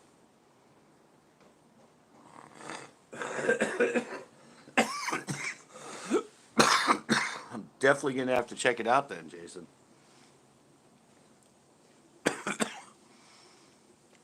Yeah, I'm gonna have to check you out, man. We're gonna have to hook up. I'm still a huge no. I mean, I catch him at the beach, but I'm not. I'm very much a novice at it. People just like my videos because I like when I run from the waves. I only wear like the calf boots, so every time a wave comes, they like it because I turn and run.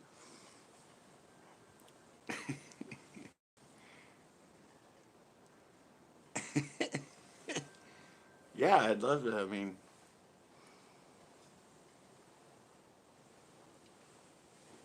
I need to get down there and do it because I know that it's a pretty good year.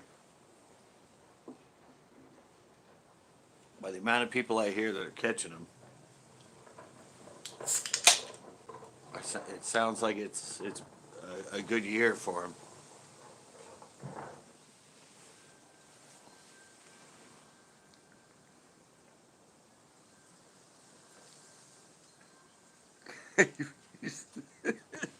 Yeah, I've only caught I catch them on striper on swim baits.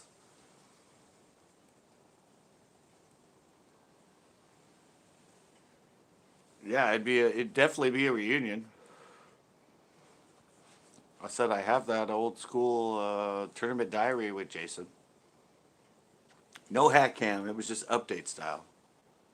And he did a shout out for me for my CCB custom baits, by the way.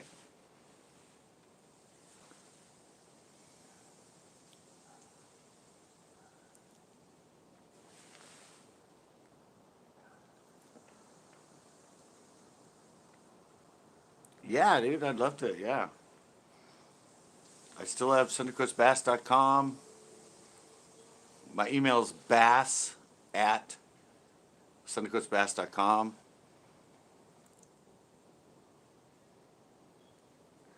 Yeah, I'm like I said, I'm hit me up with an email, Jason. It's bass at CentralCoastBass.com. I'm full time YouTube now. I don't have another job, so there we go. Zeke put it in.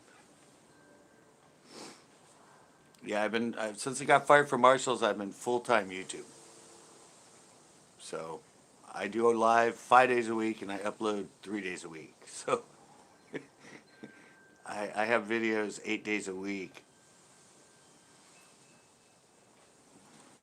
Yeah, I still only have I'm still under 3K subs, but I'm trying. 14 years, I'm still trying. Someday it'll work out.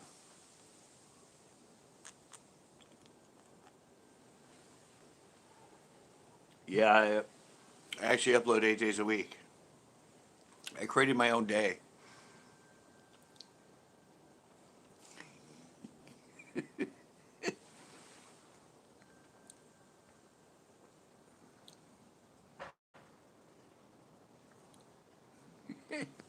All right, real man.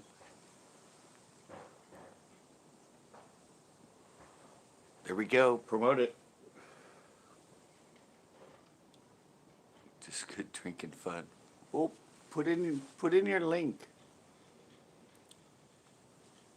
Yes, I am. Everybody says that. I should be sponsored by Steel Reserve. That's one company that I won't bag on, like I do with a lot of bait companies.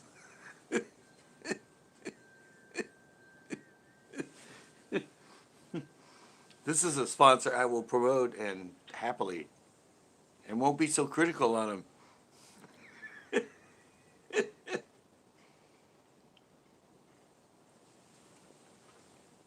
Wow, you're blowing me away, Jason. Yeah, I mean, you don't understand. That's just like,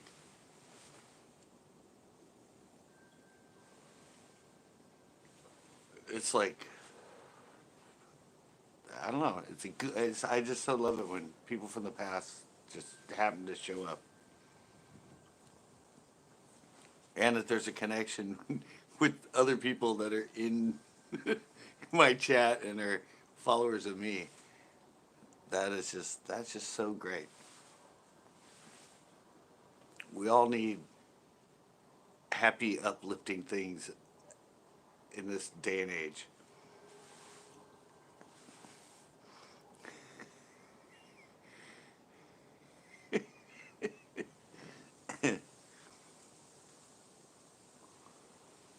Yeah, a lot of yeah. I don't know if you guys have ever seen my reviews, but I'm pretty. If it's great, I'll tell you it's great. If it sucks, all right, Jason. Thank you so much. You made my night, man. I mean, everybody else in here, everybody made my night, but you coming in, um, thank you so much, Jason. Hopefully, we can hook up and do some stuff together. That would be great.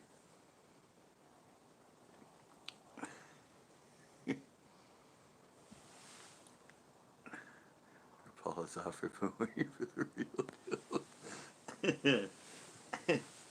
Wow, that is just I don't know. That makes my day when people when that sort of stuff happens. I just love it. And I was talking about Marshalls. That's just weird, weird, weird, weird. that yeah,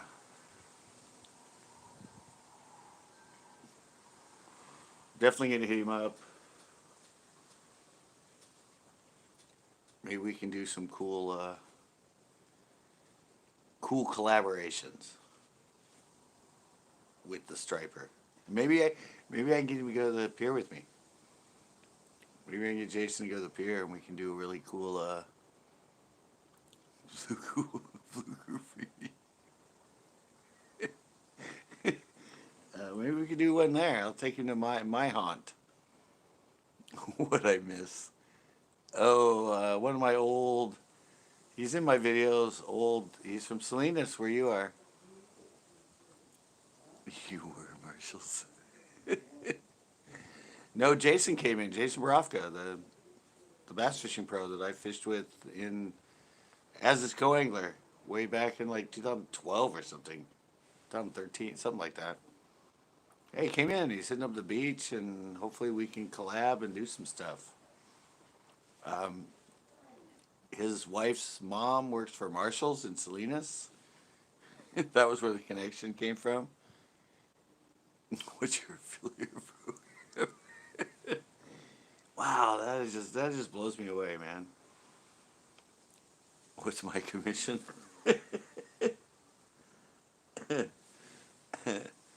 Yeah, he's been fishing at the beach. He's been right here.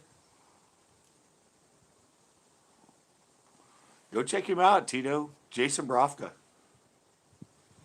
You can look him up. He's in the chat. Also 10K. Yeah, Tito, you want to look him up? You can go back. He's in the chat just a little bit before you. Jason Borofka. Definitely check out his channel. Um, yeah, he's been doing some striper videos at the beach.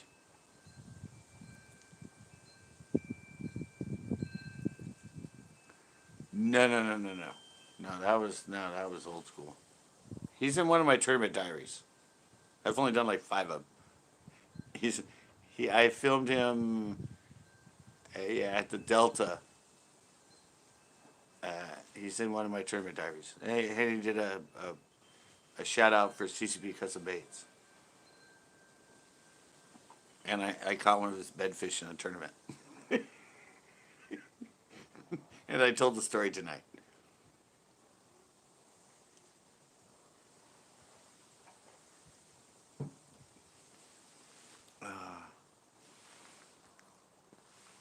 Jason does too. How big is he now? I said I haven't been to his channel in a while.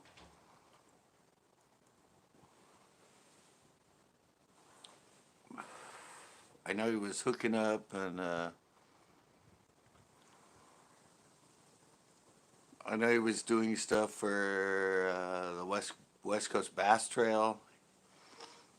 He was doing promos and stuff for them. He's a sponsored pro. He's a good bass fisherman. He's big time front of the boat guy.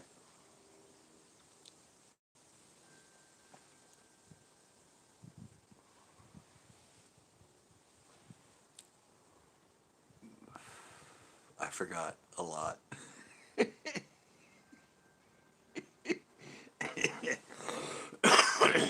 Yeah, I don't remember. He was doing YouTube way back when I was back then. He had videos that had 100K views back then.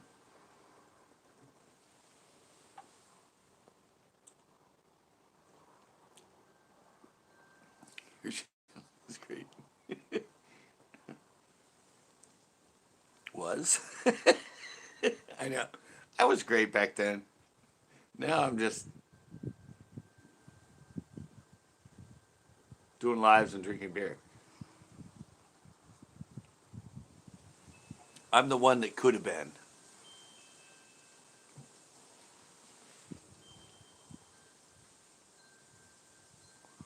That should be my title on YouTube, huh? The one that could have been. You need to shave and cry. I know. I need to be more serious on YouTube. I gotta quit coming on here and just entertaining. I gotta be like. I know. I only do two a night. I do 2 cans a night. I used to do 2 40s a night, 3 40s a night. I'm getting a little bit better. Ooh, I'm at 10 to 19. One more for 20. Put on the pro shirts. I know. I need to be out here in my jersey every night. Make a pro. I know. It cost me $130 for that freaking jersey. $130 for that jersey. Oh, I'm at 20 now.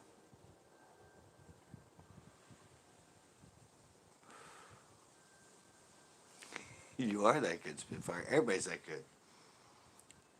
Yeah,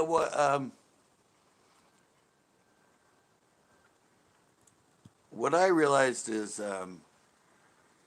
I was always trying to be CCB, and now I've kind of realized I am CCB. I don't know if that's a weird statement, but I've just sort of realized that myself. That instead of being who I was trying to be. I was thinking I wasn't who I was. Well, I have the hat on. I do have a shirt on though. I have the sweatshirt. It's under my camo jacket, but yeah, I don't know. I said, is that a really weird statement to say? I'm not. I am that good. Yeah.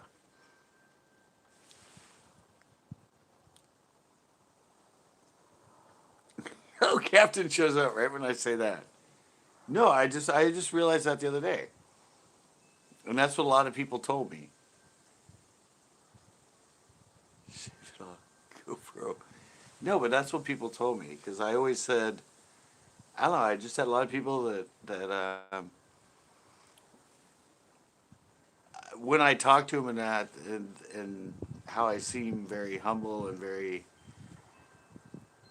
backed off it, and they're like, dude, what are you doing? Like people, and I hear people talk when you show up, and they're like, CCP's here, CCP's here, and they get excited and they want to be in my video and that, and in my mind, I'm like,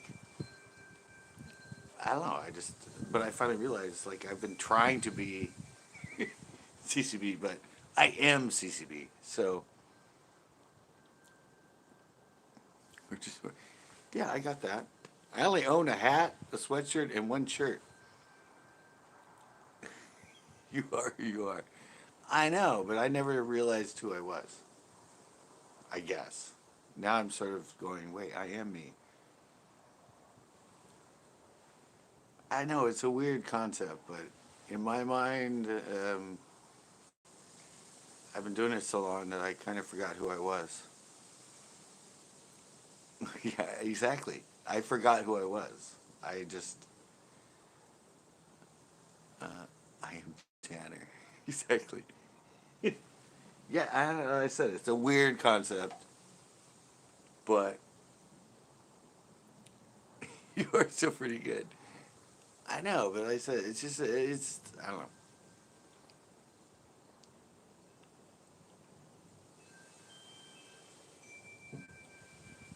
Enough of that. All right.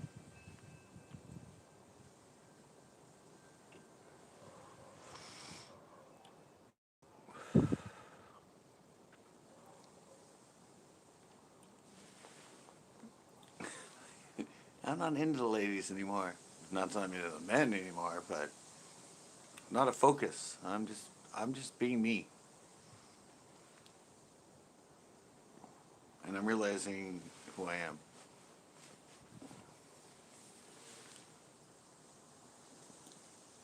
Yeah,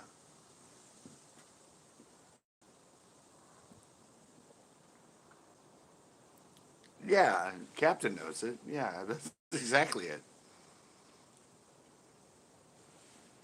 You're always trying to be. You don't realize when you're that person because you're still trying to be that person. Yet that person is you. So it's this whole sort of third dimension flux in your head of you trying to be who you already are. You're right. Yeah, it's a realization of who you are. Anyway, you're always you. It's like my friend, like Chris said. It's kind of like, yeah, it's kind of like when with Chris when I was fishing, and he said when I turned the camera on, he goes, "Oh, now you're being that character," and I'm all, "What do you mean?"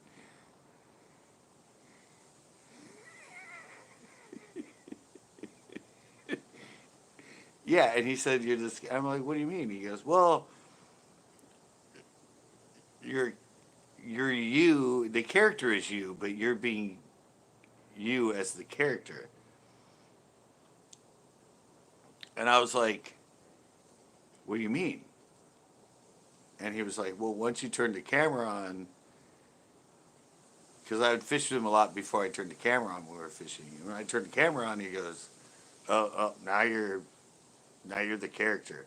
And I'm like, "What are you talking about?" He goes, "Well, you switch when you turn the camera on." And I'm like, "What do you mean?" He's like, "Well, I don't know if you realize it, but when you're on camera, there's a difference between when we're just fishing and it's you, but when the camera goes on, you're now the character." And I'm like, "Well, the character's me. I'm not like, I'm, I'm Scott, and I'm always Scott." But yeah, but it was a really weird thing when he said that to me. And that kind of made me go, "What?" Yeah, yeah. Oh, it finally blinked me. All right, it blinked me. I need to go here, and go back to here just to make sure chats are still on. I stutter and freak out.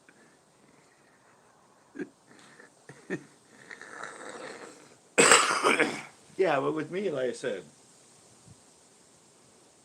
I've had it. I've had a video camera since 1986, and I've always been on camera.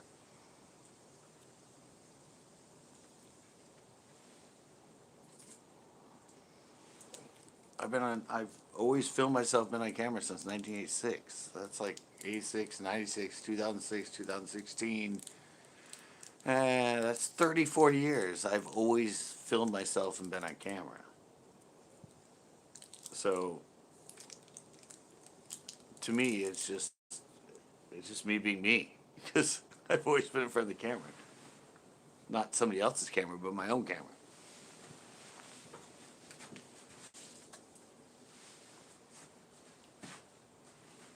So I'm very comfortable. Make a can't type. Yeah. So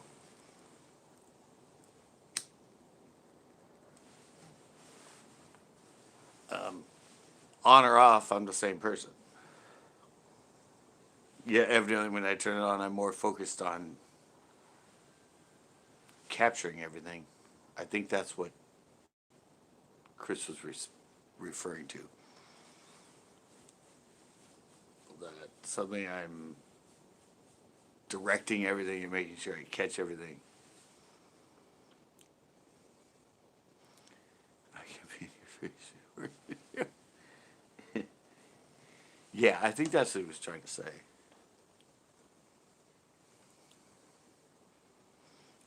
You can't be. What's going on in the background here?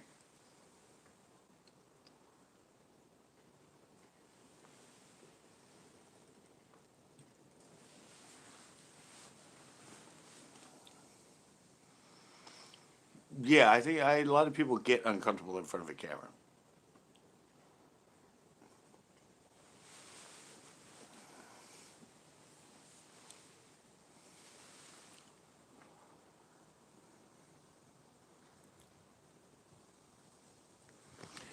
Yeah, it's kind of like it's kind of like being a director of a movie, yet you're one of the stars of the movie. You're in the movie, but you're directing yourself. So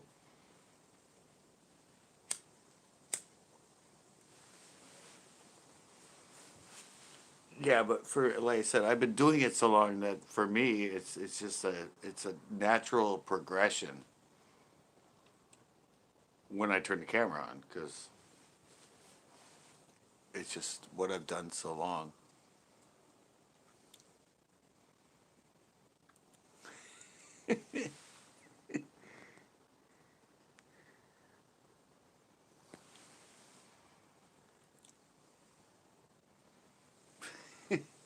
But yeah, that's just it. It's, for me, like I said, it's been the camera's an old friend.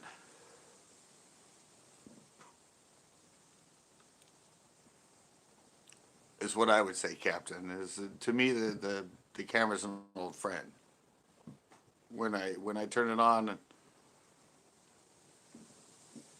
I'm talking to the people that are behind the camera, but to me, I'm talking to an old friend. So it's very easy for me to turn it on and talk to the camera as if I'm talking to you guys because that's how I see it. Yeah, I trained myself. Yeah, it's just I don't know. To me, it's just it's been so long and everything else that it's just so comfortable that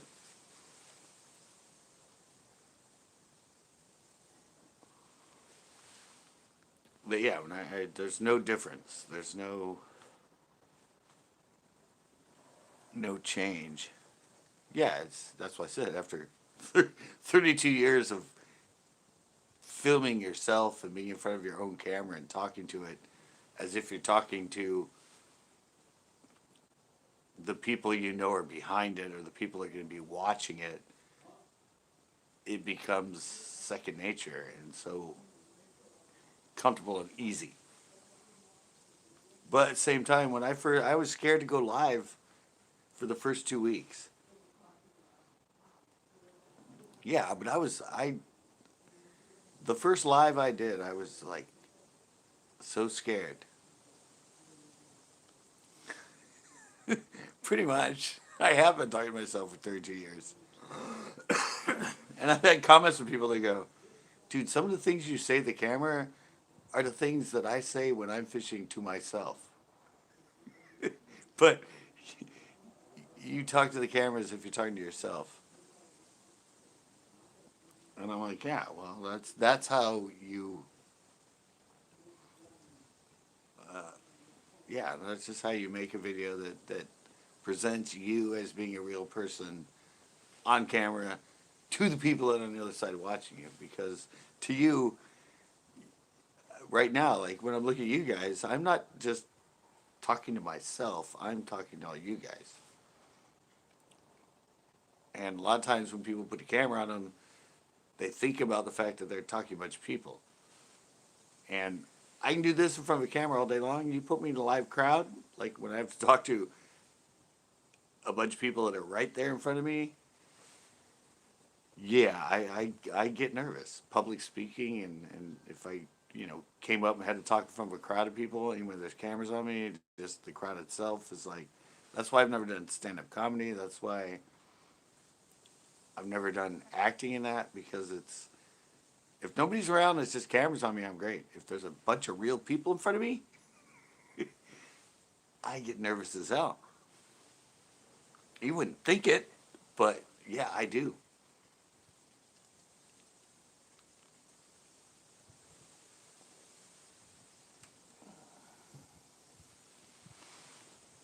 Yeah, people don't really understand. Like, well,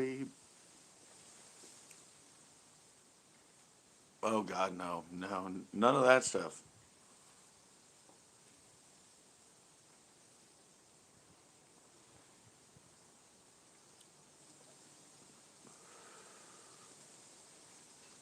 Yeah, yeah, we talked about that, Captain. Yeah, you said it. You had the reverse thing. You're very good at talking to crowds, but you get nervous when you talk to the camera and when it's a mano a mano.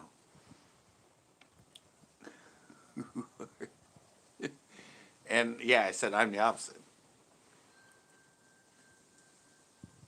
It's kind of weird though. Is it a delayed thing? Like, I don't know. That's a really weird psychological sort of concept of. Well, I heard Seinfeld. I saw the 60-minute interview with Seinfeld, and he kind of said the same thing. He's he's really good at stepping up in front of 10,000 people, but he's really nervous and uncomfortable in a room of like 5 people or 10 people when he has to actually talk to them one on one. He's not good at talking to them one on one, but he can talk to a crowd of 10,000 people, be on stage, and do his act.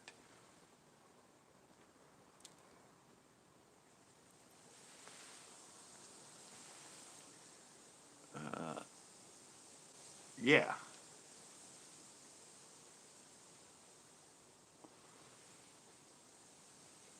yeah, but it's a really good interview. I don't know if you got. They have like right now they have old school interviews, 60-minute interviews, and there's a really good 60-minute one with Seinfeld.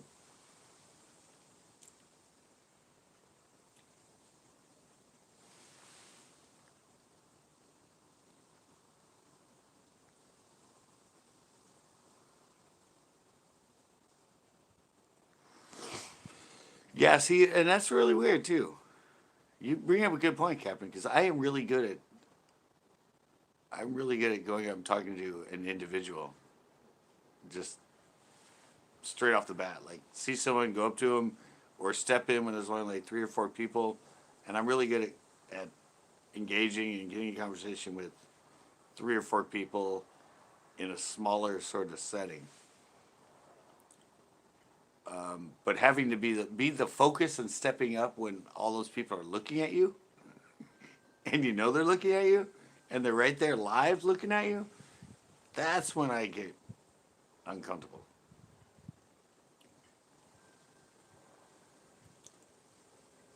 Yeah, I don't have a problem with that.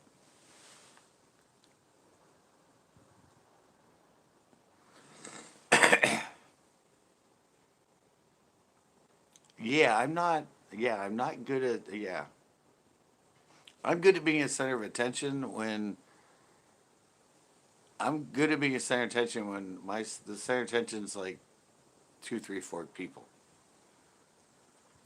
I'm not good at being the center of attention when it's like 1,000 people or 100 people.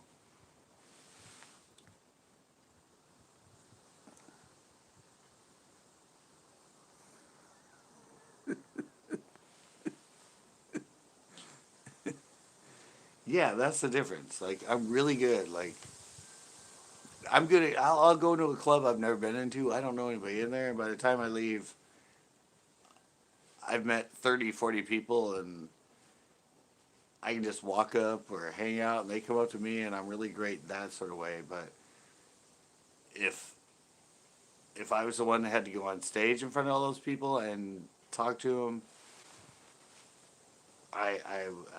yeah, I'd freeze up. I'd be nervous. I'd be like pacing and everything else.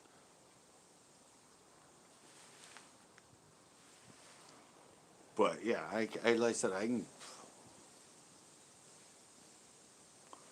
can walk into a strange bar or a strange club or anything else, and I'm really good at meeting people.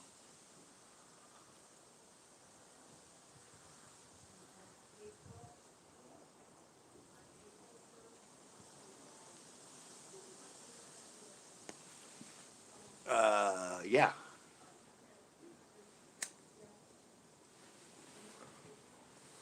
And what you just said, Captain, the same thing with me. I could be, when I skated and I was a skateboarder and doing my thing, and I'm up on the ramp with all the other professionals and everything, and we're in a crowd and we're on the ramp, and you look out and there's like 7,000 to 8,000 people watching you. I'm more confident than ever. I'm like, that doesn't bug me at all because I'm not talking to them. They're out there, they're watching. I know my talent. I do my run. I want to. That pumps me up. But I'm not talking to them.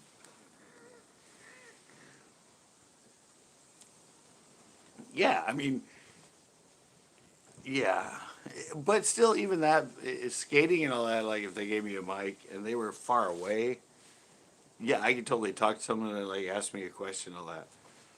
But I'm not the focus. The focus is the situation and the ramp and the skaters and the demo or whatever. It's if they announced, oh, and here's Scott Kawa. He's going to talk to you about this, and I have to walk out and get the mic and look at all those people. That's when I'm like, I don't want to do this.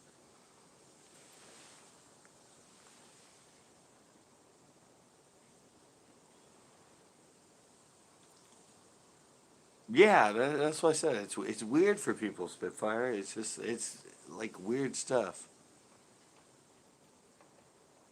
Yeah, it's situational dependent. There we go. You hit the nail on the head with that one. It's situational dependent, and a lot of people don't understand that. They be like, "Dude, you're like you talking your video, and that video might get like 300." I'm like, "Yeah, but that's different. You can skateboard in front of a crowd of like 1,000 people, 2,000 people, and you're not nervous. Yet, yeah, it's situational. I'm not really an extrovert. I'm a introvert extrovert.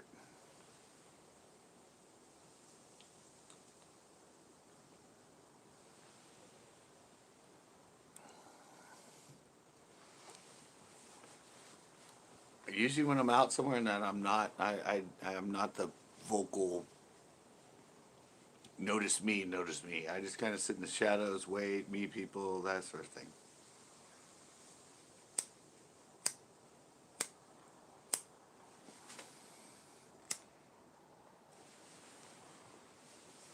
I like that term, Captain. Can I steal that?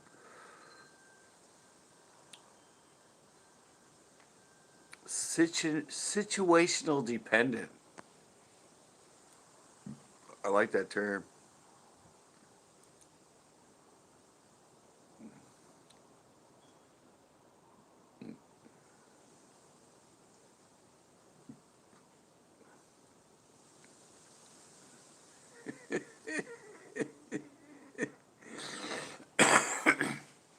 Well, that actually goes back to my DJing. I DJ at the club. I was really good at music and everything else, but I never talked on the mic.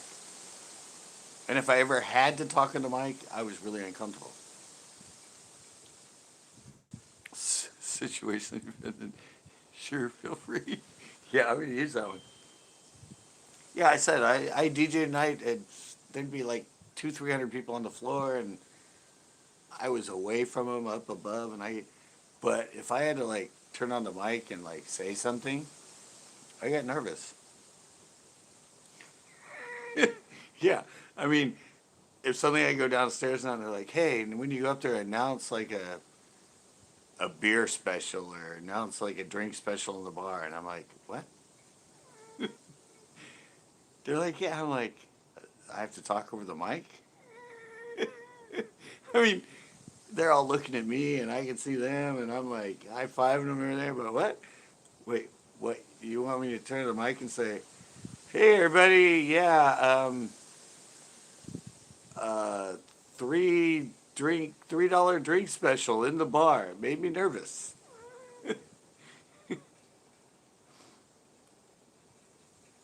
But you're running the show. You're the DJ. I know, but I don't talk. I just play cool music. I'm not. I don't have to be on the mic. Saying I start to say something and there's no music on, everybody's gonna turn and look at me.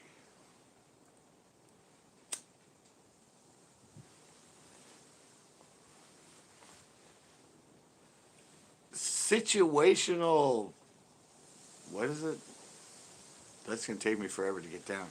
I have to look again.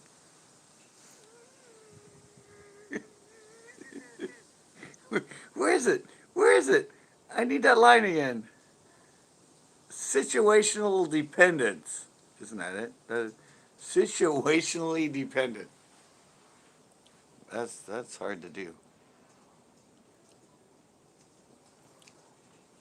Oh yeah, no, dude. I don't sing. I know exactly. Let's sing row your boat.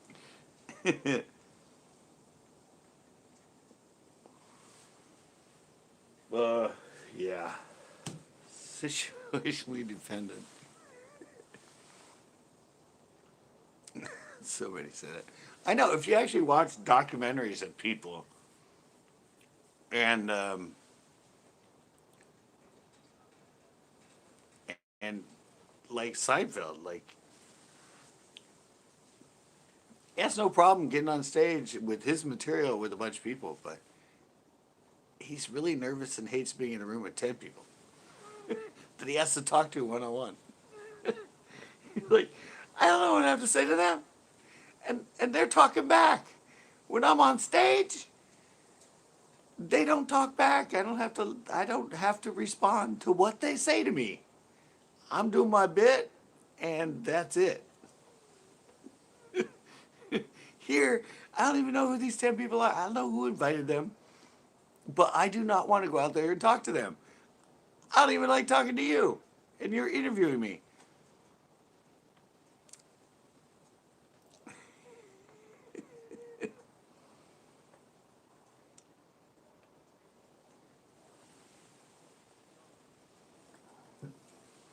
Yeah, on here, lives now. Yeah, I mean, I'm so comfortable with it.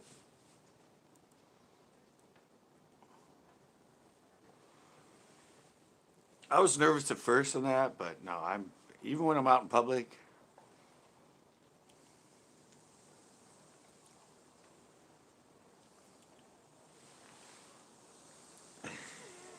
Yeah, but people said that too. Like when I'm live at the pier, I'm live, especially a lot at the pier. Like when I'm live or when I'm live at human fishing. When I'm just talking to you guys and having a conversation, and people are walking by and looking at me funny and staring at me, everybody's like, "Do you feel funny?" Because you're like just standing there talking to your phone, and people are walking by and looking at you and noticing you, and I'm like, no, I don't. At that point, no, I don't give a shit about them because I'm live and I'm talking to you guys. So I'm talking to real people that are responding to me. So I don't feel uncomfortable just talking to a phone when I'm out in a crowd as people are walking by. I could care less. Like they're looking at me like I'm a freak or what the that guy's just talking to his phone and what's that guy doing? No, none of that even phases me. Even out with like human fishing at the pier, people walking by and people can see people like walking by and like turn around and look at me and they're like, those people were staring at you. And I'm like, what people? I mean, I don't even notice them.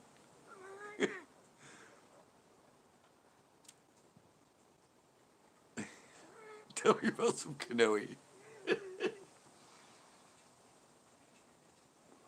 Yeah, we have been dragging on about this. Let's go somewhere else. Yeah. I'm more, I'm more into the people that, when I walk by and they're talking, I think they're talking to me, but they're actually talking to their Bluetooth headset because they're on the phone. And they'll walk by and say something.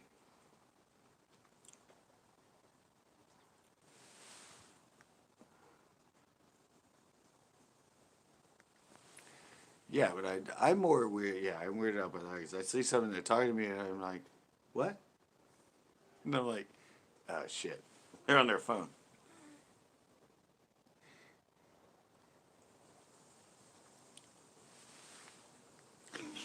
We killed you for. What were you talking about the other night? It's still on here, actually. Is this what you're talking about? Is this what you're talking about, real man? The bug I killed is still on the bottom of the chute. You see the poor. He has two eyes. Oh my god, that's such a cool shot. Hey, fishing trucker. Yeah, remember that bug, guys? I killed him during one of my lives. And look at that. That is so cool. It looks like he has two big eyes and a little leg. I really love the way he looks on the bottom of my shoe. Look at his eyes. He looks like a character. That is funny. Wow. Yeah, I don't know if you guys were here during that live, but he was crawling there. I thought it was a spider. And kept moving. Yeah, and yeah, I nailed him with a shoe.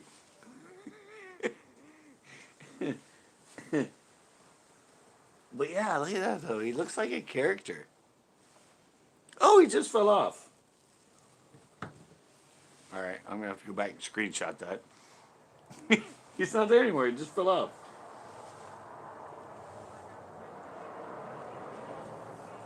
That, that's funny. Um, pee time again. Tanner, talk to him about if he fished today.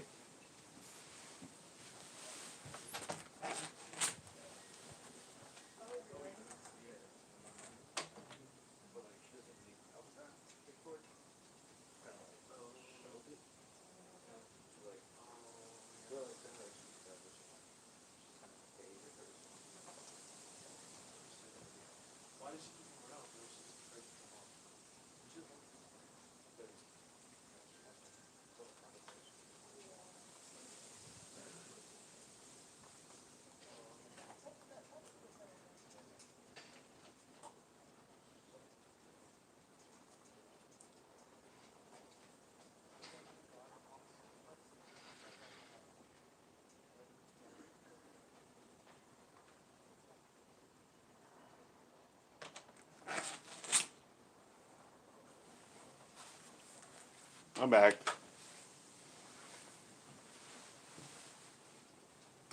Anybody miss me? Oops, somebody did. Somebody missed me. It was 11 when I left, and there's only 10 now. Boo. It's getting awkward. Fishing trucker came in.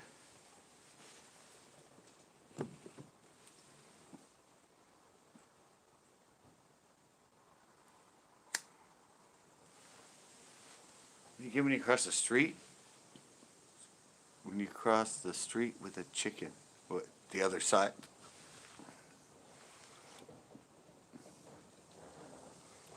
Bass fishing, or Benny Bass Fishing. What is up? Thank you for coming into my live. Porch edition. Of course, a lot of mine are porch editions, but thanks for coming in. Hanging on my porch. Talking about life.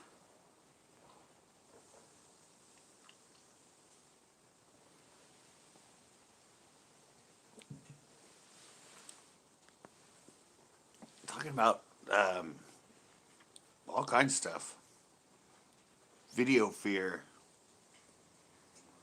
Public speaking fear.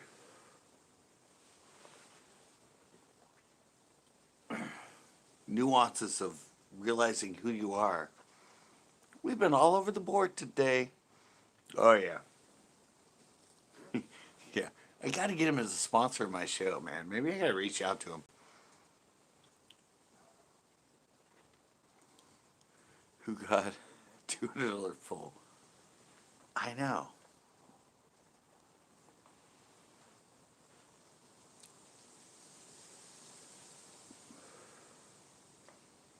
Who buys a $200 pole?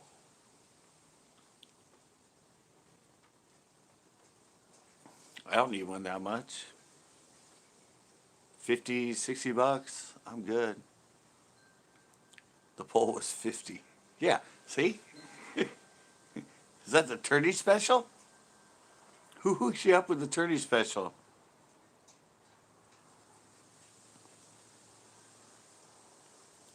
I don't know. I think I need to do a 3K subscriber. Did I make 289? Spitfire?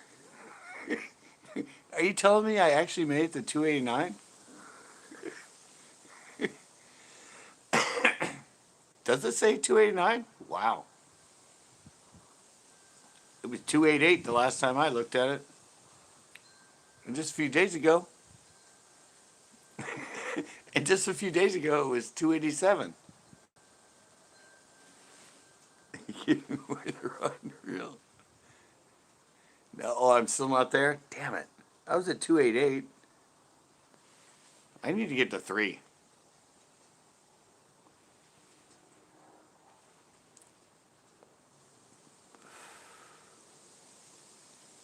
If you went, well, I don't know.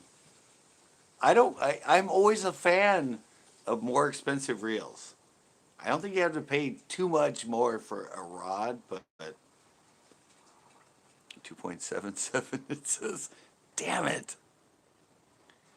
No, I'm not against buying. If you buy a more expensive reel, like kudos to you because it'll last you forever. I'm just a fan of. There's a few out there that are around $100 and not. That'll probably do you that well. It still says I'm 2 point. All right, well that's where I was. 2.88. Sometimes when I go on, it says 3K because they interpolate and up it.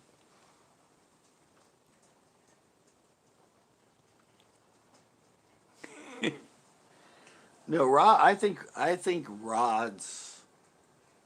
I think rods and the feel of the rod and the tip and everything else is more important than the reel. Just so you have a good reel. I don't care for Shimano. They make good reel. I'm just not a fan of them. I think I have other reels I could buy that are less expensive that are just as good.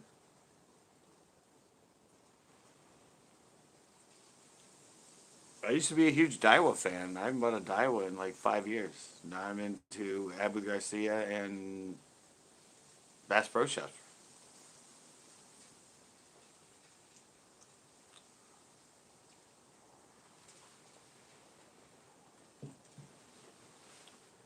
I've just never really been a diehard certain company with reels. I've used Fluger, I've used Bass Pro Shops, I've used Daiwa. I did have a Shimano at one point. It was a cheaper one. I've had Quantums. Or pretty much, well, I haven't done like the newer ones. I've never had a Lose.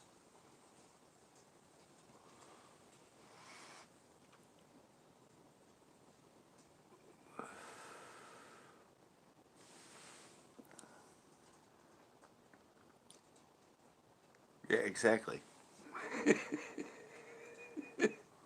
Yeah, exactly. I said it doesn't matter the cost of the rod. For me, it's the feel of the rod. The rod is everything. The reel just winds in line. It just it just has to cast good and it has to reel in at the gear ratio I want and last. I mean, truthfully, if I got a $500 reel, and it cast and reeled in good, I'd be happy, but I'd be just as happy with my $100 or SXs.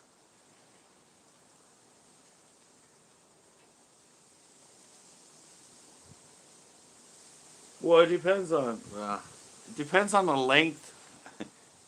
I did a video on that. It depends on the length of the handle before the rod.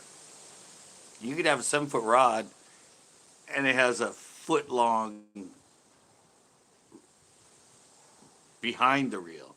So if you actually put the rods down where the reel sits,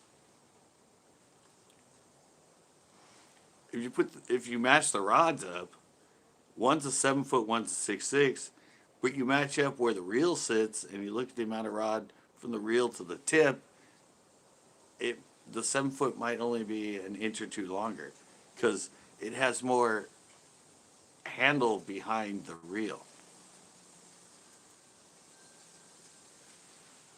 Yeah, that's what I said. That's the difference.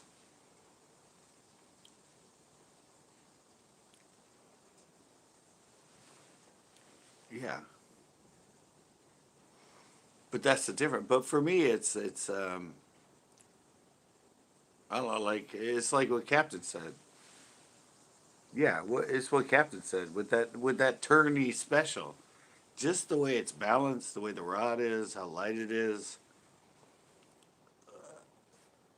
Yeah, I mean, you could physically have a rod and reel combo,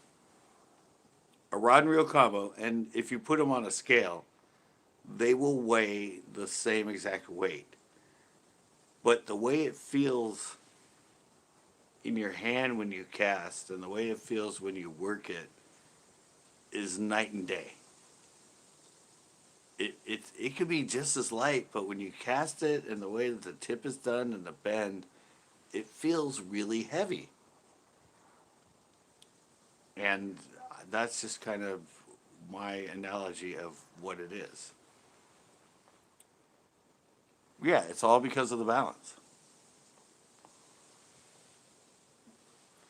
I've seen that in comments from people that said, yeah, this in my hand it feels really light, but when I cast it, it feels heavy. And when I work it and when I set the hook in that, it feels heavy. And that's the difference. It's the balance of it. And the way the parabolic bend is, how the tip is, all that stuff in a rod. That's why I think the rod is more important than the reel. The reel just reels in the line and it allows you to cast it. The rod is everything when you're fishing. The feel of it, the balance, the way it becomes the extension of your arm, the more comfortable it feels, how it works the bait, all that stuff. It's yeah.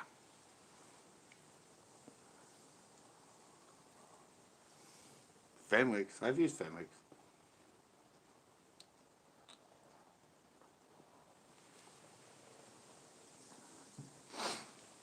But yeah, like I said, to me, it's more important. The rod is more important than the reel. If the reel is durable and lasts and casts, it has the right gear ratio and everything.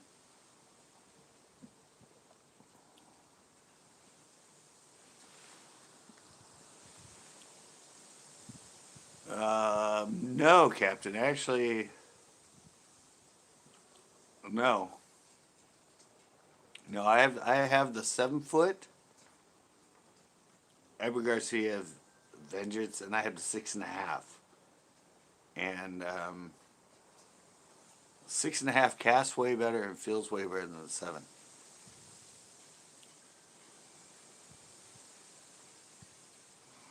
Yeah, no, for me, because I cast one handed. I'm not the two handed, but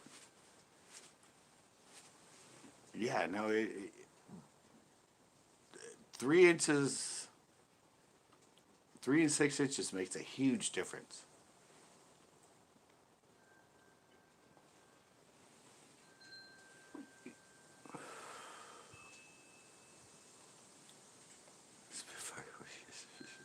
No, it's just yeah, it's I have the same exact rod. It kind of has. I mean, it has the same. I have the two. I have a 7 and a 6.5 of that Vengeance, and it's the the tip and where it loads up and everything are pretty much identical. But I'm, I don't know. I can cast a 6.5 way better with lighter line in that, or lighter weights. 7 foot, you need to go a little bit heavier. It all depends on the bait you're throwing and the style of bait and the weight of it and everything else.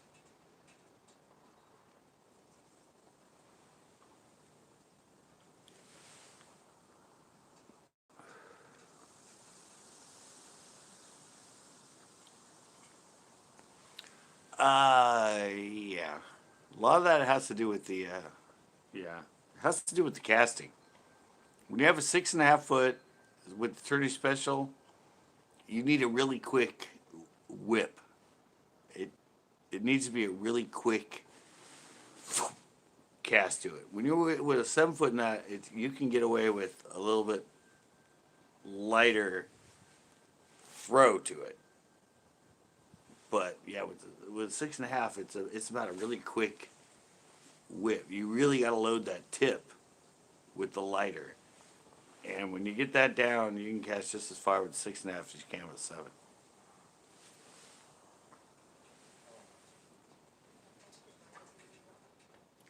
No, dude, I'm using 12 pound mono on my 6.5s, and you see my cast I get. It's just about a really you have to learn to. It's a really quick freaking whip with that medium. You need to get that bend of the rod tip to just even with that light weight, you need it, and it just slingshots it. It's just like with a 7 foot, since there's more thing in that, you can slow up your cast with it.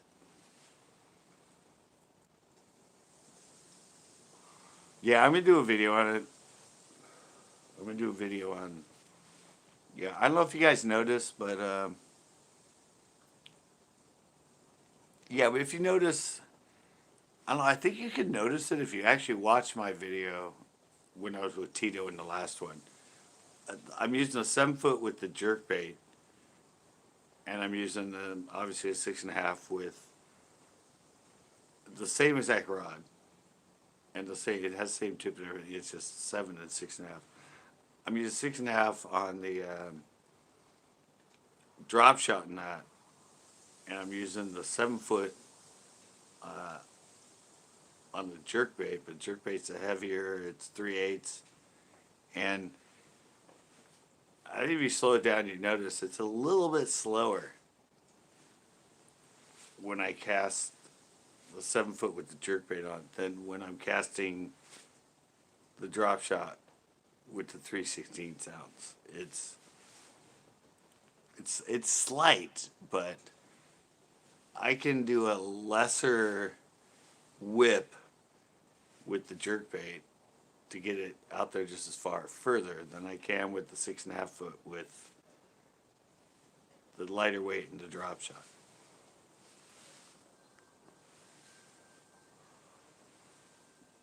It is subtle. It's a subtle difference, but I've been fishing bait casters for 40 years. So it's to me to sort of like you would captain with you with driving that you know little feathering the brake a little more, hitting the gas a little more. It's subtle, but it's a difference that makes something that's huge when you're driving.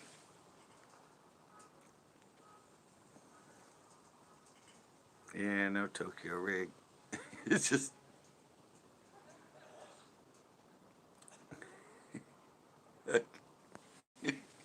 yeah, no, and that too. I mean, it's the feathering of the reel. It's knowing when to release with the reel. It's well, I said I've been doing it. I've only used bait casters, and I started with them 40 years ago. So it's hard for me to articulate how. Hey, Jason. I used to. I don't anymore. I used to just fish from shore. But yeah, it's. I said it's. I make it look easy, and I know I make it look easy in my videos, in my casting. Oh, thoughts on Tokyo Rig? Nah, it's it's just a hardwired short drop shot. I don't see any advantages or disadvantages in it. I could do I do my drop shot 4 inch up, and I don't know putting that wire in and a thing so it swings and no, I don't think there's any sort of advantage to it. Yeah, there's it's just a gimmick. You got to remember all these gimmicks are made up to sell fishermen, not not that it catches you more fish. It's just made up and a gimmick, and everybody jumps on it.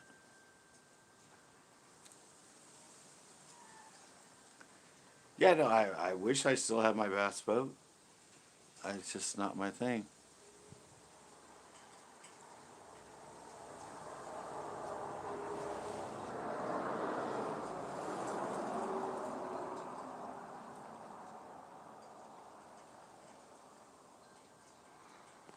Yeah, I've always been against the Tokyo rig.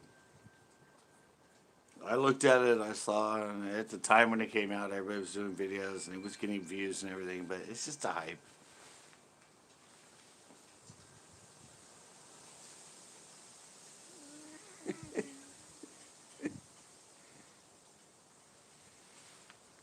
Uh, oh, you're out, Spitfire? All right. Okay, good night. All right. Spitfire and Cat and Room Cook are out. Thank you guys so much. Yeah, no, I did an old video. It's like 8 years ago. I did one. Don't believe the hype, and it was on new rigs and new lures and new gimmicks and like crankbaits with laser pointers in them and batteries and you ignored me so. I'm sorry. I don't try to ignore everybody. Don't try to ignore everybody. I don't try to ignore anybody. I try to respond.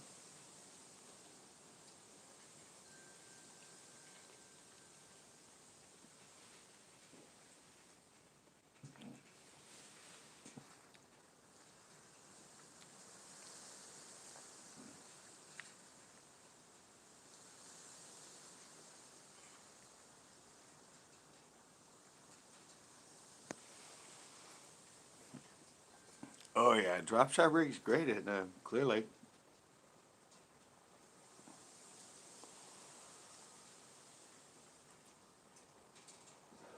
I just did a video on that. I mentioned that when I discovered the split shot. It was at Clear Lake in the Delta. Never mind. All right, Spitfire. I don't try to ignore anybody. I try to get every comment. I just get off on tangents sometimes, and I miss things.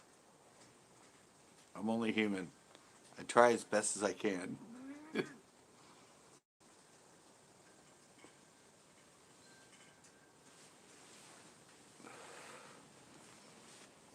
Yeah, clearly, yeah.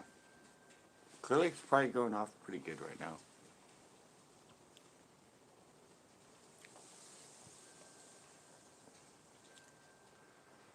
Yeah, like I said, that's what I mean, I don't know. At least, like, Captain, you've, and a lot of people have understood. Like you said, you used to like the Mach 1. Then you tried out the tourney special. Suddenly you went back to Mach 1, you're like, oh, this thing feels like a log. When you loved it to begin with. So that's the whole thing, and that's the whole. I don't know. It's just what feels more natural, what feels more of an extension of your arm, when you're fishing is what's going to allow you to catch more fish and work the bait more confidently and have it, you know, anything about it, from active baits to any other sort of bait. It's if it feels more natural in your hand and it feels more comfortable when you're working a certain bait, you're going to work the bait better. You're probably going to make it more attractive to the bass.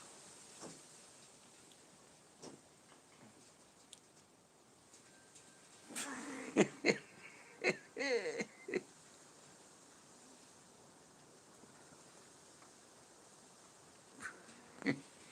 guys talking about the Tokyo rig?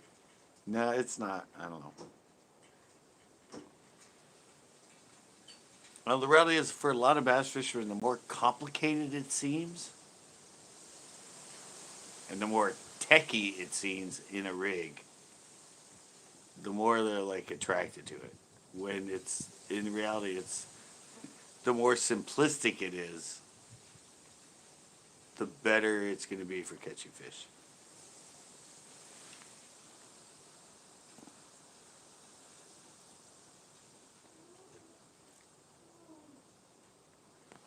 Yeah, the seven, like I said, yeah, it's yeah.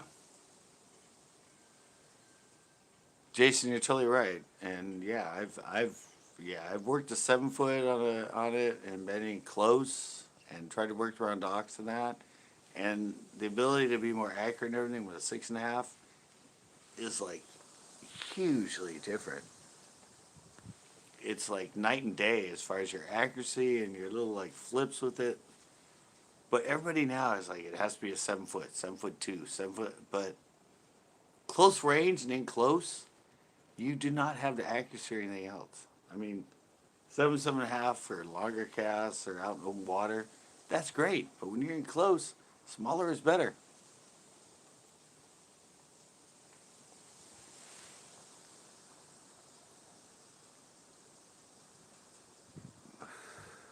Yeah, yeah. Top water is yeah. I don't know. I don't understand the 7 foot and above phenomenon. I did a video on that not that long ago, like last year or something. I did one on that.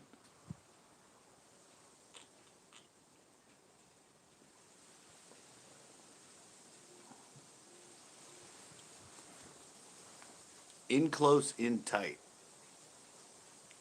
Shorter rod is much better for accuracy and working the bait and manipulating it and the feel of it and fighting the fish. Everything is better on a shorter rod when you're in close quarters.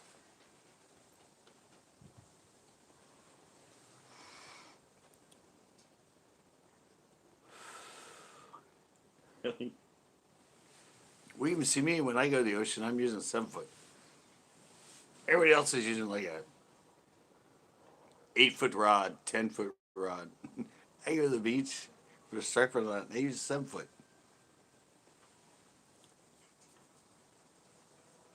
For me, that's a long casting rod as a 7 foot. 7 foot with a little bit shorter handle behind the reel. I can cast that thing for days, and it's lighter. It's more nimble. It feels so much better in your hand. It's more of an extension of your arm. And I see everybody out there with like 8 foot rods, 9 foot rods. I'm like, why? You don't need that. Most fish hit right where the waves break anyway.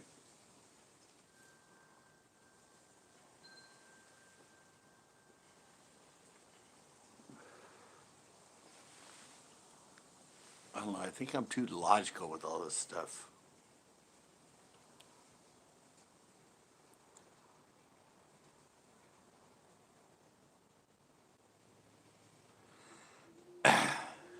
Yeah, I don't have that big of spools. I'm just using freshwater, and I'm using 20 pound lines, 17 pound. But I can't do 160, 200. I can maybe cast like, I don't know if I can cast 100 yards. It seems a lot longer when you're casting, but I don't know, maybe 50, 60, depending on the weight. I'm only throwing a half ounce.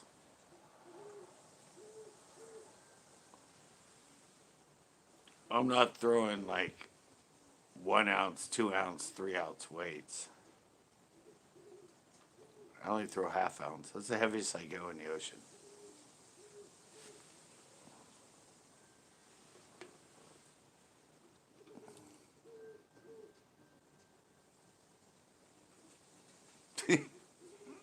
Yeah, yeah.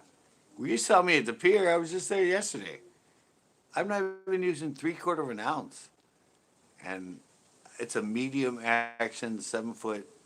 Actually, it's medium heavy 7 foot formula rod, and I'm casting that thing at least 50, 60 yards out there.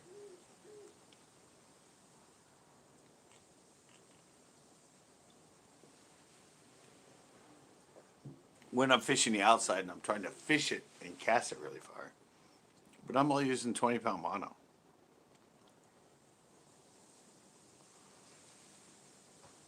But I can whip that thing way. I mean, 50, 60 yards on less than 3/4 ounce with a wind on 20-pound mono.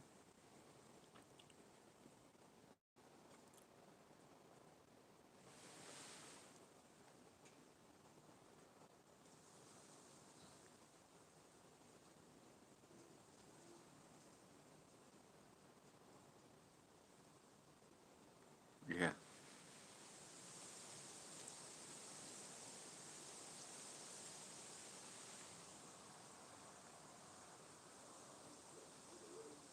Yeah. Yeah, I'm fishing from shore. And I'm casting 15 feet up from the water.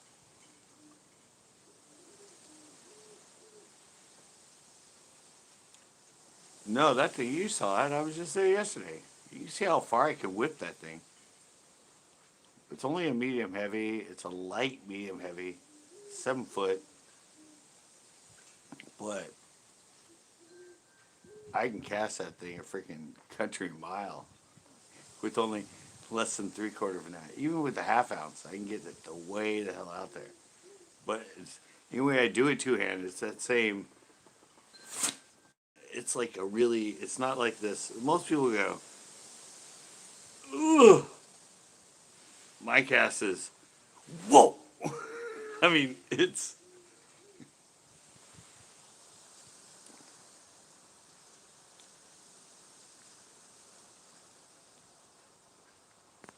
Yeah, no, I like you said. You watch me. I do a really, really, really, really quick. I mean, I watch most people with their heavy thing, and they go like this, and they go, "Whoa."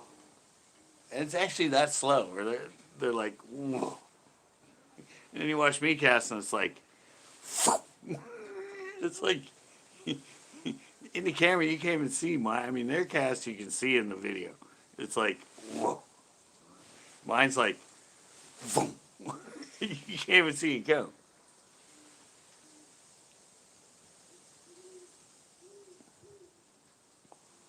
Yeah, exactly. No, but you can throw it much. You just got to learn that really quick whip. I started with a 5 foot, freaking 5.5 foot pistol grip. You can't go, ugh, and have anything go anywhere in a pistol grip. You have to, like, to get it to go anywhere. But most people don't know how to do that.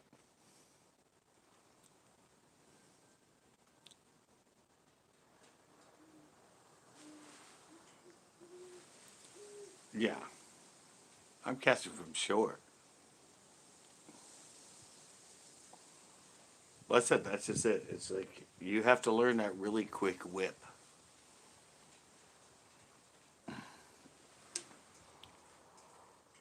And the really quick whip is you have to learn how to, on a baitcaster,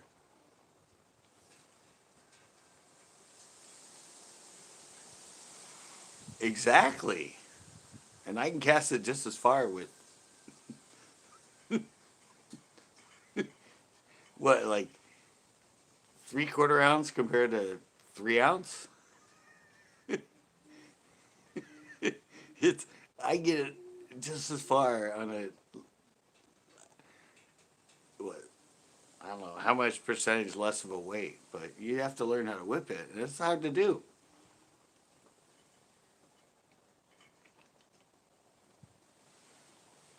It's a at least on a bait caster now, it's a totally different release. It's a totally different thumb pressure. It's everything is totally different with that really quick whip.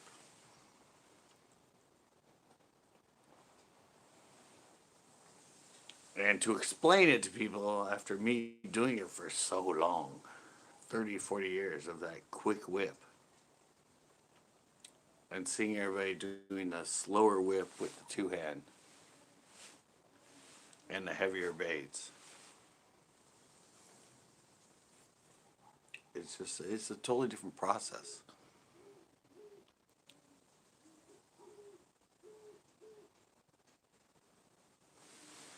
Like the shark came in to get you.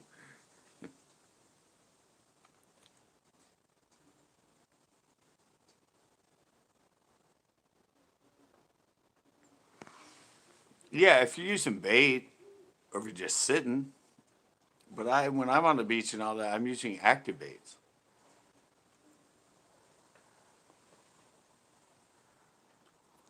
I'm using active baits, and I want it to get washed around and move with the current, and that makes it look more natural.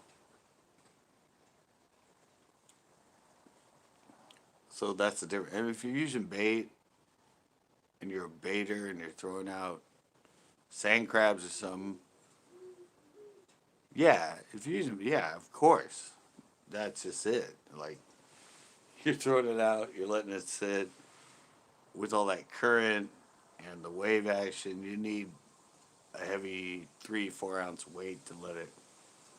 But I'm fishing active baits and swim baits and things that just come through the water. So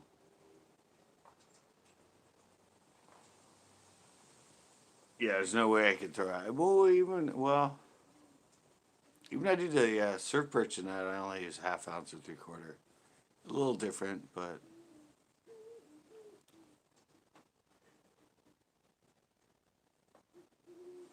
yeah. But yeah, that's what I said. I'm using lures, not bait. I'm not I'm not setting the pole down and tightening it up and letting it sit.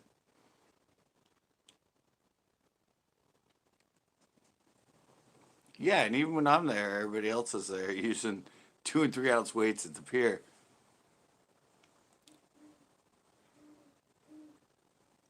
All right, Tito. And we just did that in the.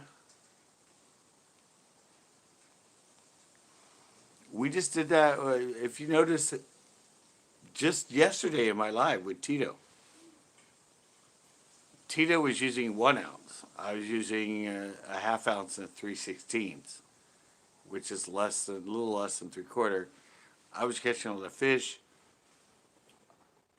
I asked him what he was using. He said he was using an ounce. I'm like, that's a little too heavy for what we're doing. The way we're working the bait, switch up to a half and a 3/16, and you'll do better. And all of a sudden, he started catching more fish. He caught 7. I only caught 8, but that made a huge difference with him. Was going from the 1 ounce to a little less than 1/4, and the way that the bait comes through the kelp and everything makes it look more natural.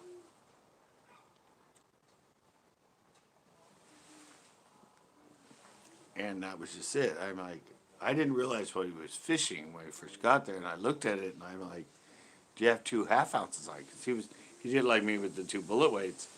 He goes, "Yeah, I'm using an ounce." I'm like, "Lighten it up, lighten it up. It'll come through the kelp better. It'll make the bait look more natural." And if you watch that live, that's when he started catching all the fish. Was after he switched to a little bit lighter weight, and as he's working it through, that weight didn't just like sink through and and pull the bait through as the weight sank into the kelp.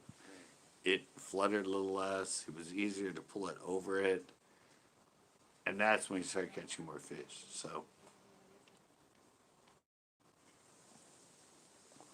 it's always about making the bait look more natural, making it flow through the water more natural. Because the more natural it looks, the more it's going to attract the fish, and the more bites you're going to get. And that happened last night just on my live with him. Having him lighten it up, he started catching more fish.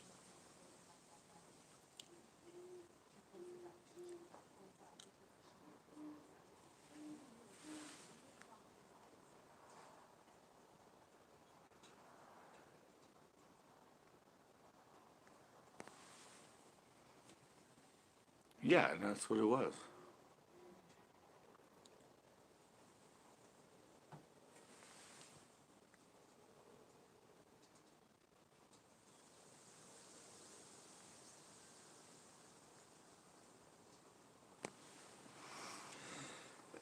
Yeah, but even if you're going heavier with fish like that, if you go lighter, you'll get a lot more hookups. That's like me too. I go 20 to 12. He was 20 to 20. Just going to 20 pound to 12 pound after those lighter weights and smaller line and those little plastics and one little number 6 hook, it all equals out to a more natural presentation, which is going to lead you to more bites and more hookups. It's it's just simple statistics.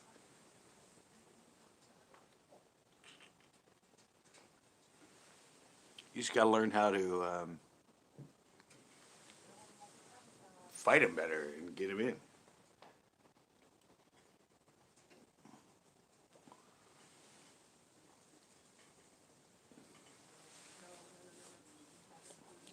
The more natural it looks, like you said, you did it again. Yeah, it's, I don't know. That's just always been my philosophy. I've studied it. I'm a wildlife biologist. I mean, everything I've ever put up with tips and tricks and biology bites is just, to me, fact. It's a fact of the fact that it's going to lead you to more bites and more fish. But you actually have to learn how to fight them and play with them and work them on the line you're using.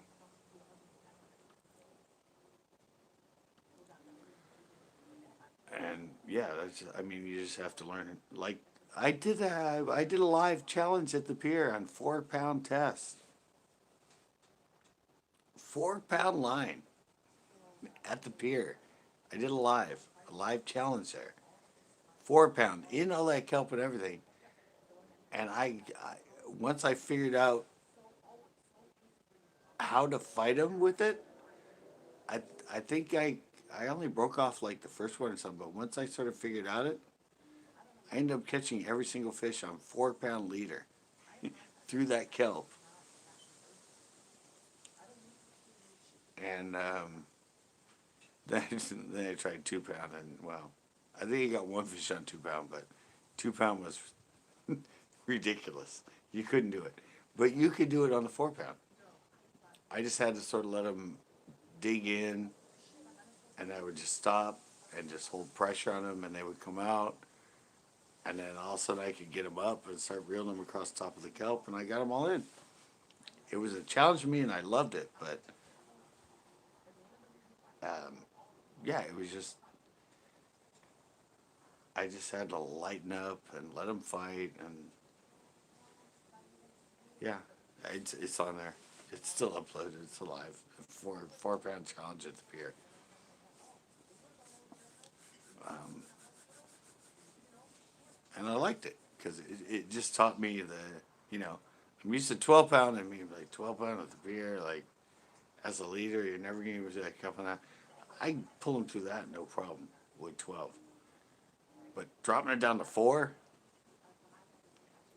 it was a challenge, but I handled it.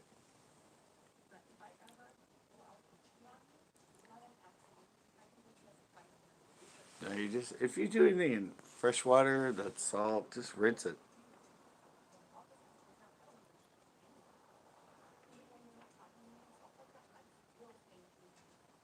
Yeah, anything. You watch it. I just did it last night on my live.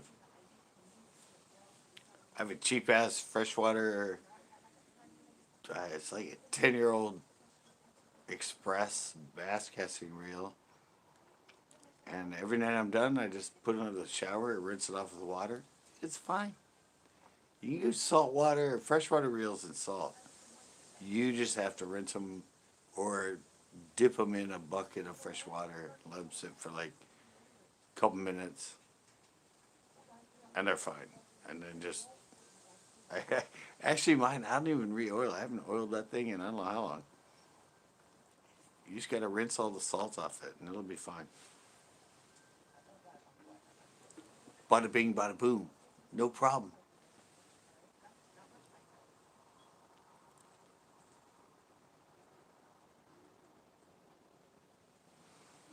Yeah, no, you can. Everything I use, everything you see me use that I've ever used at the pier is a freshwater reel. You just gotta rinse it.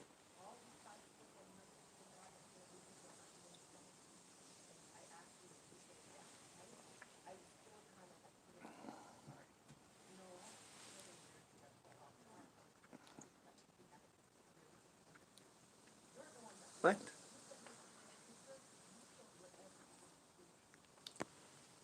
What? It's a reel and it shouldn't get wet. DC supposedly has stuff inside it that shouldn't get wet. What? What if you're fishing in the rain? You can't fish DCs in the rain? You should be out there all day and like fishing in a rainstorm.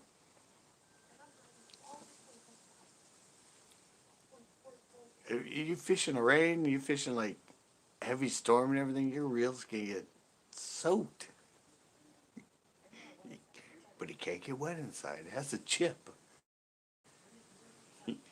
Who the hell's gonna put a chip in a reel that can't get wet?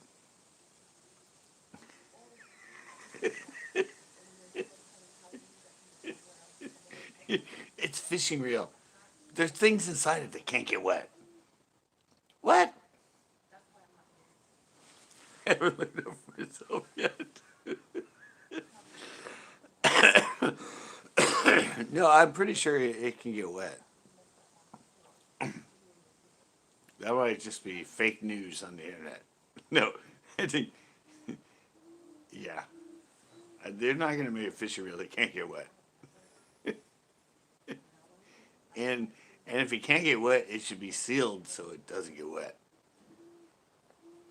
You should be able to dip it in water, and that precious thing should not get wet.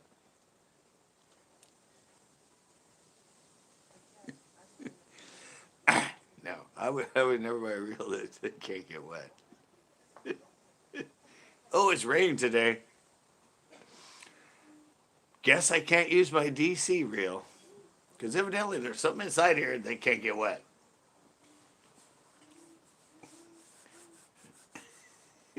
I think it's probably because there's. Is that the one that has the chip in it?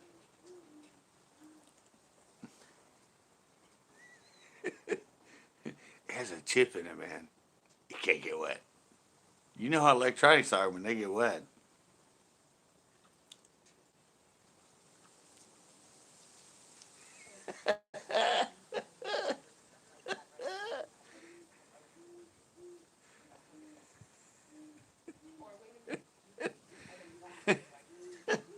No, yeah, no, they can get wet. They have to get wet. They always get wet.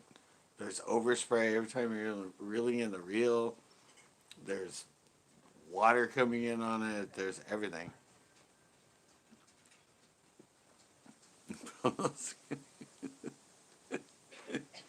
No, they can get wet. If it's in a reel, they can get wet.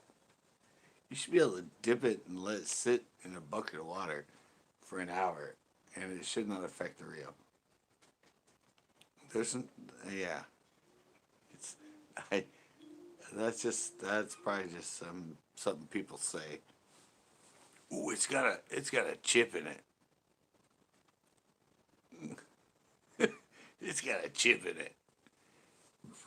It's got electronics in it. It can't get wet.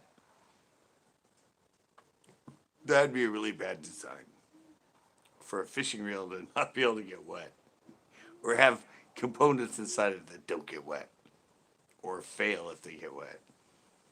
I'm not believing that. I'm not believing it, Captain. I'm not believing it. I think it's fake news. If that was true, I would actually like to buy one. I'll do a video putting it in a bucket of water for an hour and bringing it out and see if the reel just falls apart and fails and doesn't doesn't cast right and everything else because it got wet.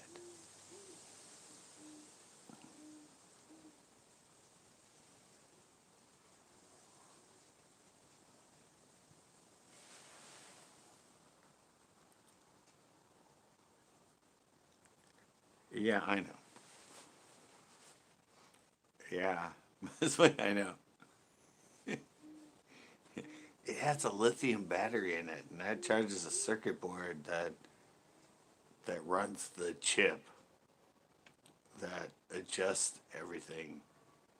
No, it's just I don't know. I didn't believe it when they said it had a chip in it, and that was once I heard that, I'm like, what? It has a chip in it? What?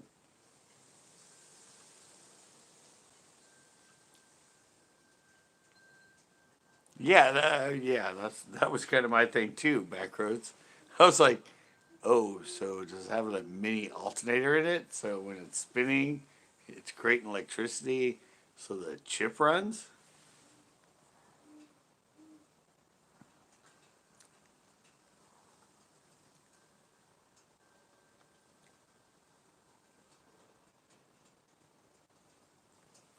No, but I was thinking exactly what Backroads was saying.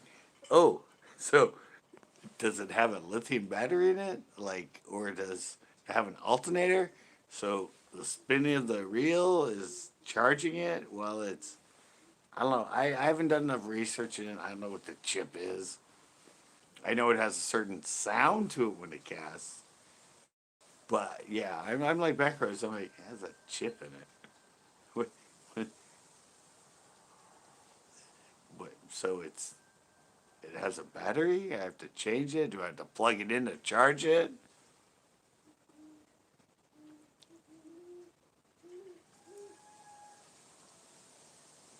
Exactly. I don't know. I don't.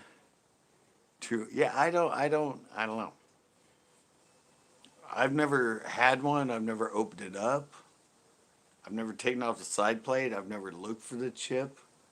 I've never tried to figure out where the chip is in it.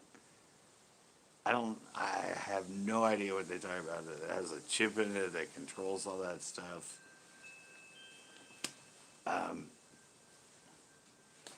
I don't know. I'm not a Shimano guy, so I never really cared about it. But I do remember people saying, "Oh, his first fishing reel it has a microchip in it that controls the cat." And I'm like, "How's that work?" I don't. I'd love to open one up and try to find a chip. Try to figure out inside it where the chip is and how the chip works.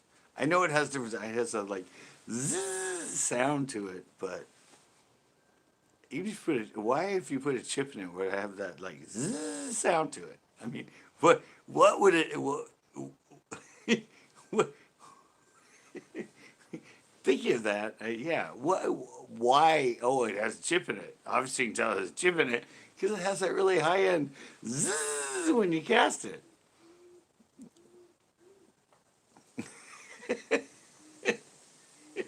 Yeah. Oh, it has this electronic high end zzz to it. Obviously, it has a chip in it. I don't know. Why would electronic chip make it sound like that? The chip should not make it sound like that. There's, why are all these spiders out? Get out of here. Yeah, I mean, there's no reason that just because there's a chip in it makes it has that would make it have that really odd sounding high end whiz when you cast it. No idea. If I picked up my computer and I threw it, would it whiz as it went through the air? Because it's got a lot of chips in it. It's got it's got the microchip and all these electronic chips in it. So if I pick up my computer and I throw it really fast and I record it, would it make a bzzz sound as it went through the air? Because it's got chips inside it.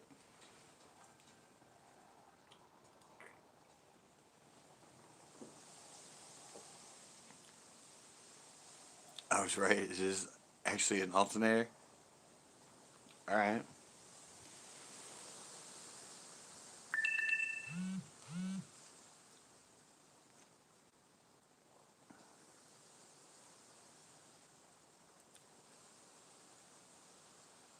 All right. Yeah. Those coffee. During the initial moments of the cast, the energy generated by the rotation of the spool is stored in the digital control circuit board and powers the braking system on subsequent gas. All right. Well, it does have a chip, and the spool does in fact has. Okay. There are magnets on the spool that pass by the coils. That's where the sound comes from. This powers the microcomputer. All right. So, but can it get wet? It's got to be able to get wet.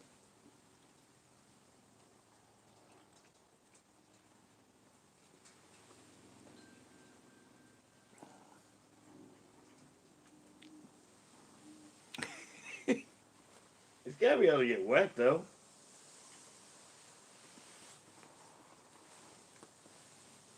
Um,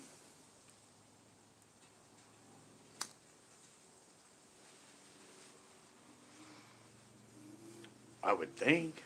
It's got to be waterproof.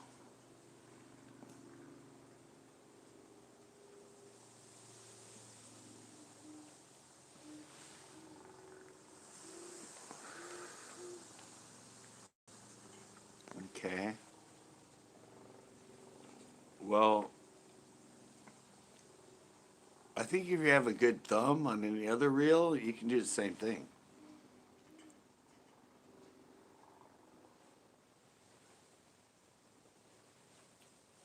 I would think. Personally. I don't. I mean,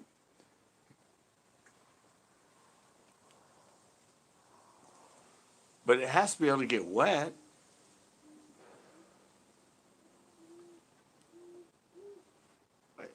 There's no way it can't get wet. It's got to be able to handle wetness.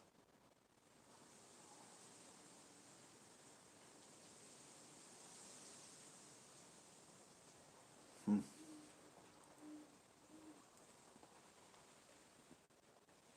I don't know. I no. It's not anything I'll ever need in my lifetime.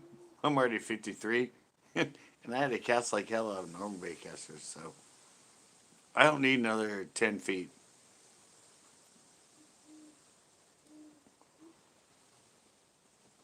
No, I don't. Most bass are right next to shore. You don't need a long cast. I mean, I just don't get it anyway. But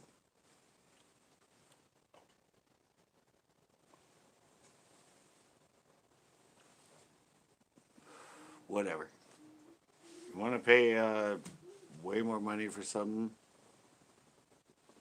that evidently you can't get wet, then go ahead.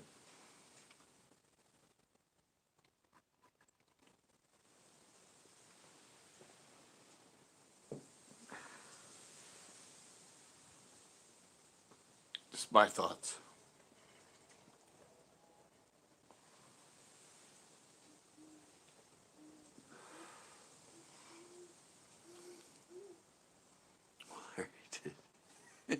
Well, I'm sure it'll last forever. Just so you don't get it wet, that reel's gonna last forever.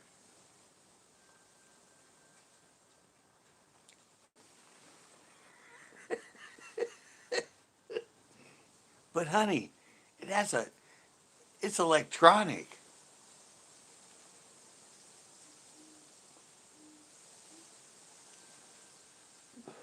I'd rather pay for one that, well, if they had a reel that you could like, it had a scope on it, right? A reel with a scope, and you could, line up the spot. You didn't have to cast. You didn't have to do all that motion. You just looked through the scope and went, all right, and then you clicked the thumbnail and it shot it and put it right in that spot. That would be an incredibly great electronic reel.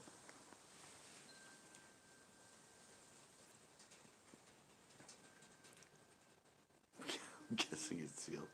It's got to be.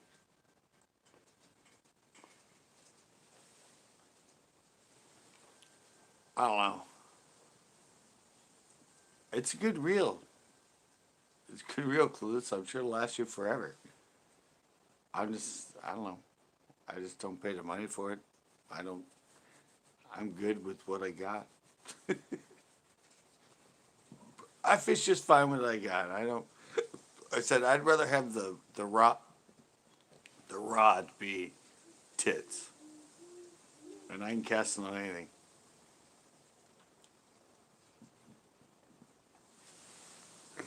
Exactly.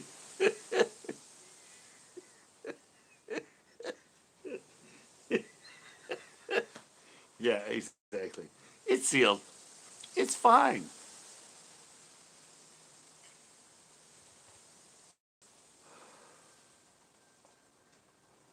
It's sealed. It's fine. Don't worry. You can go live and stick it in and film that crab, and you're good. All right, guys.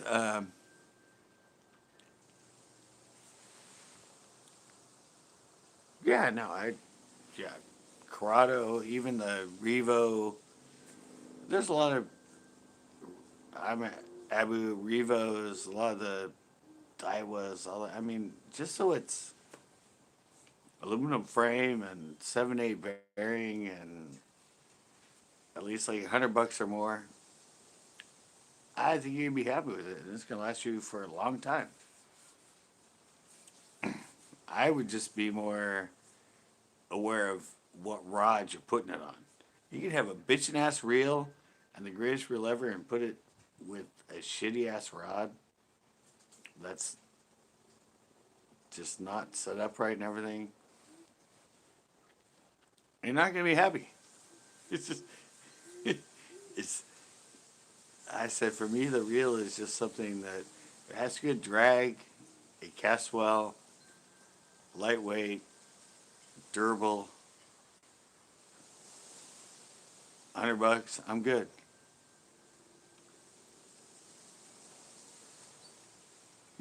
Yeah, and he did. And it's a rod that'll probably last him forever. Exactly. That's what I said. You could have put that reel in the Mach 1. You could put that reel in the Mach 1. You would have been like, the reel's great, but this rod feels like shit. Well, you wouldn't have known because you didn't know until I suggested the other rod, and that's when you realize the difference between what it really means when you have a rod that's balanced and really good. It's I always focus on a more expensive reel, which is what you got, which is great, but you need to match it up. It's more important to match it up with a really good rod that's balanced and cast and feels natural in the cast and when you're working it. So I guess we proved our point in this later discussions of Citrus Bass in this live. So That said, guys, I gotta go. I've already been live for 3 hours and 20 minutes. Um,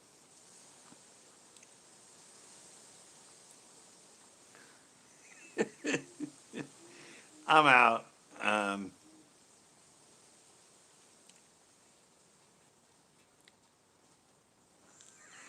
exactly. Um, yeah, guys. Thank you guys so much. This has been a great live.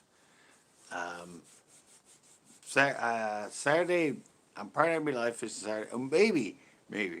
I think me and Tito are actually gonna go to Carter Creek Lake because they just opened. I'm allowed to go live there. So we're going 11. Maybe I can shoot a quicker show, and then maybe for the last hour or something, show up there live with Tito for you guys on Saturday. And then, I don't know, Sunday, I don't know, maybe back for Big Bertha to see if Elastero's getting good. But thank you so much, guys. This has been great. My friend Jason came in, and wow, good live. Thank you guys so much. I have 23 likes. This is like one of the most likes I think I've had in a long time in a live. And sorry, so no, that's fine. I don't care.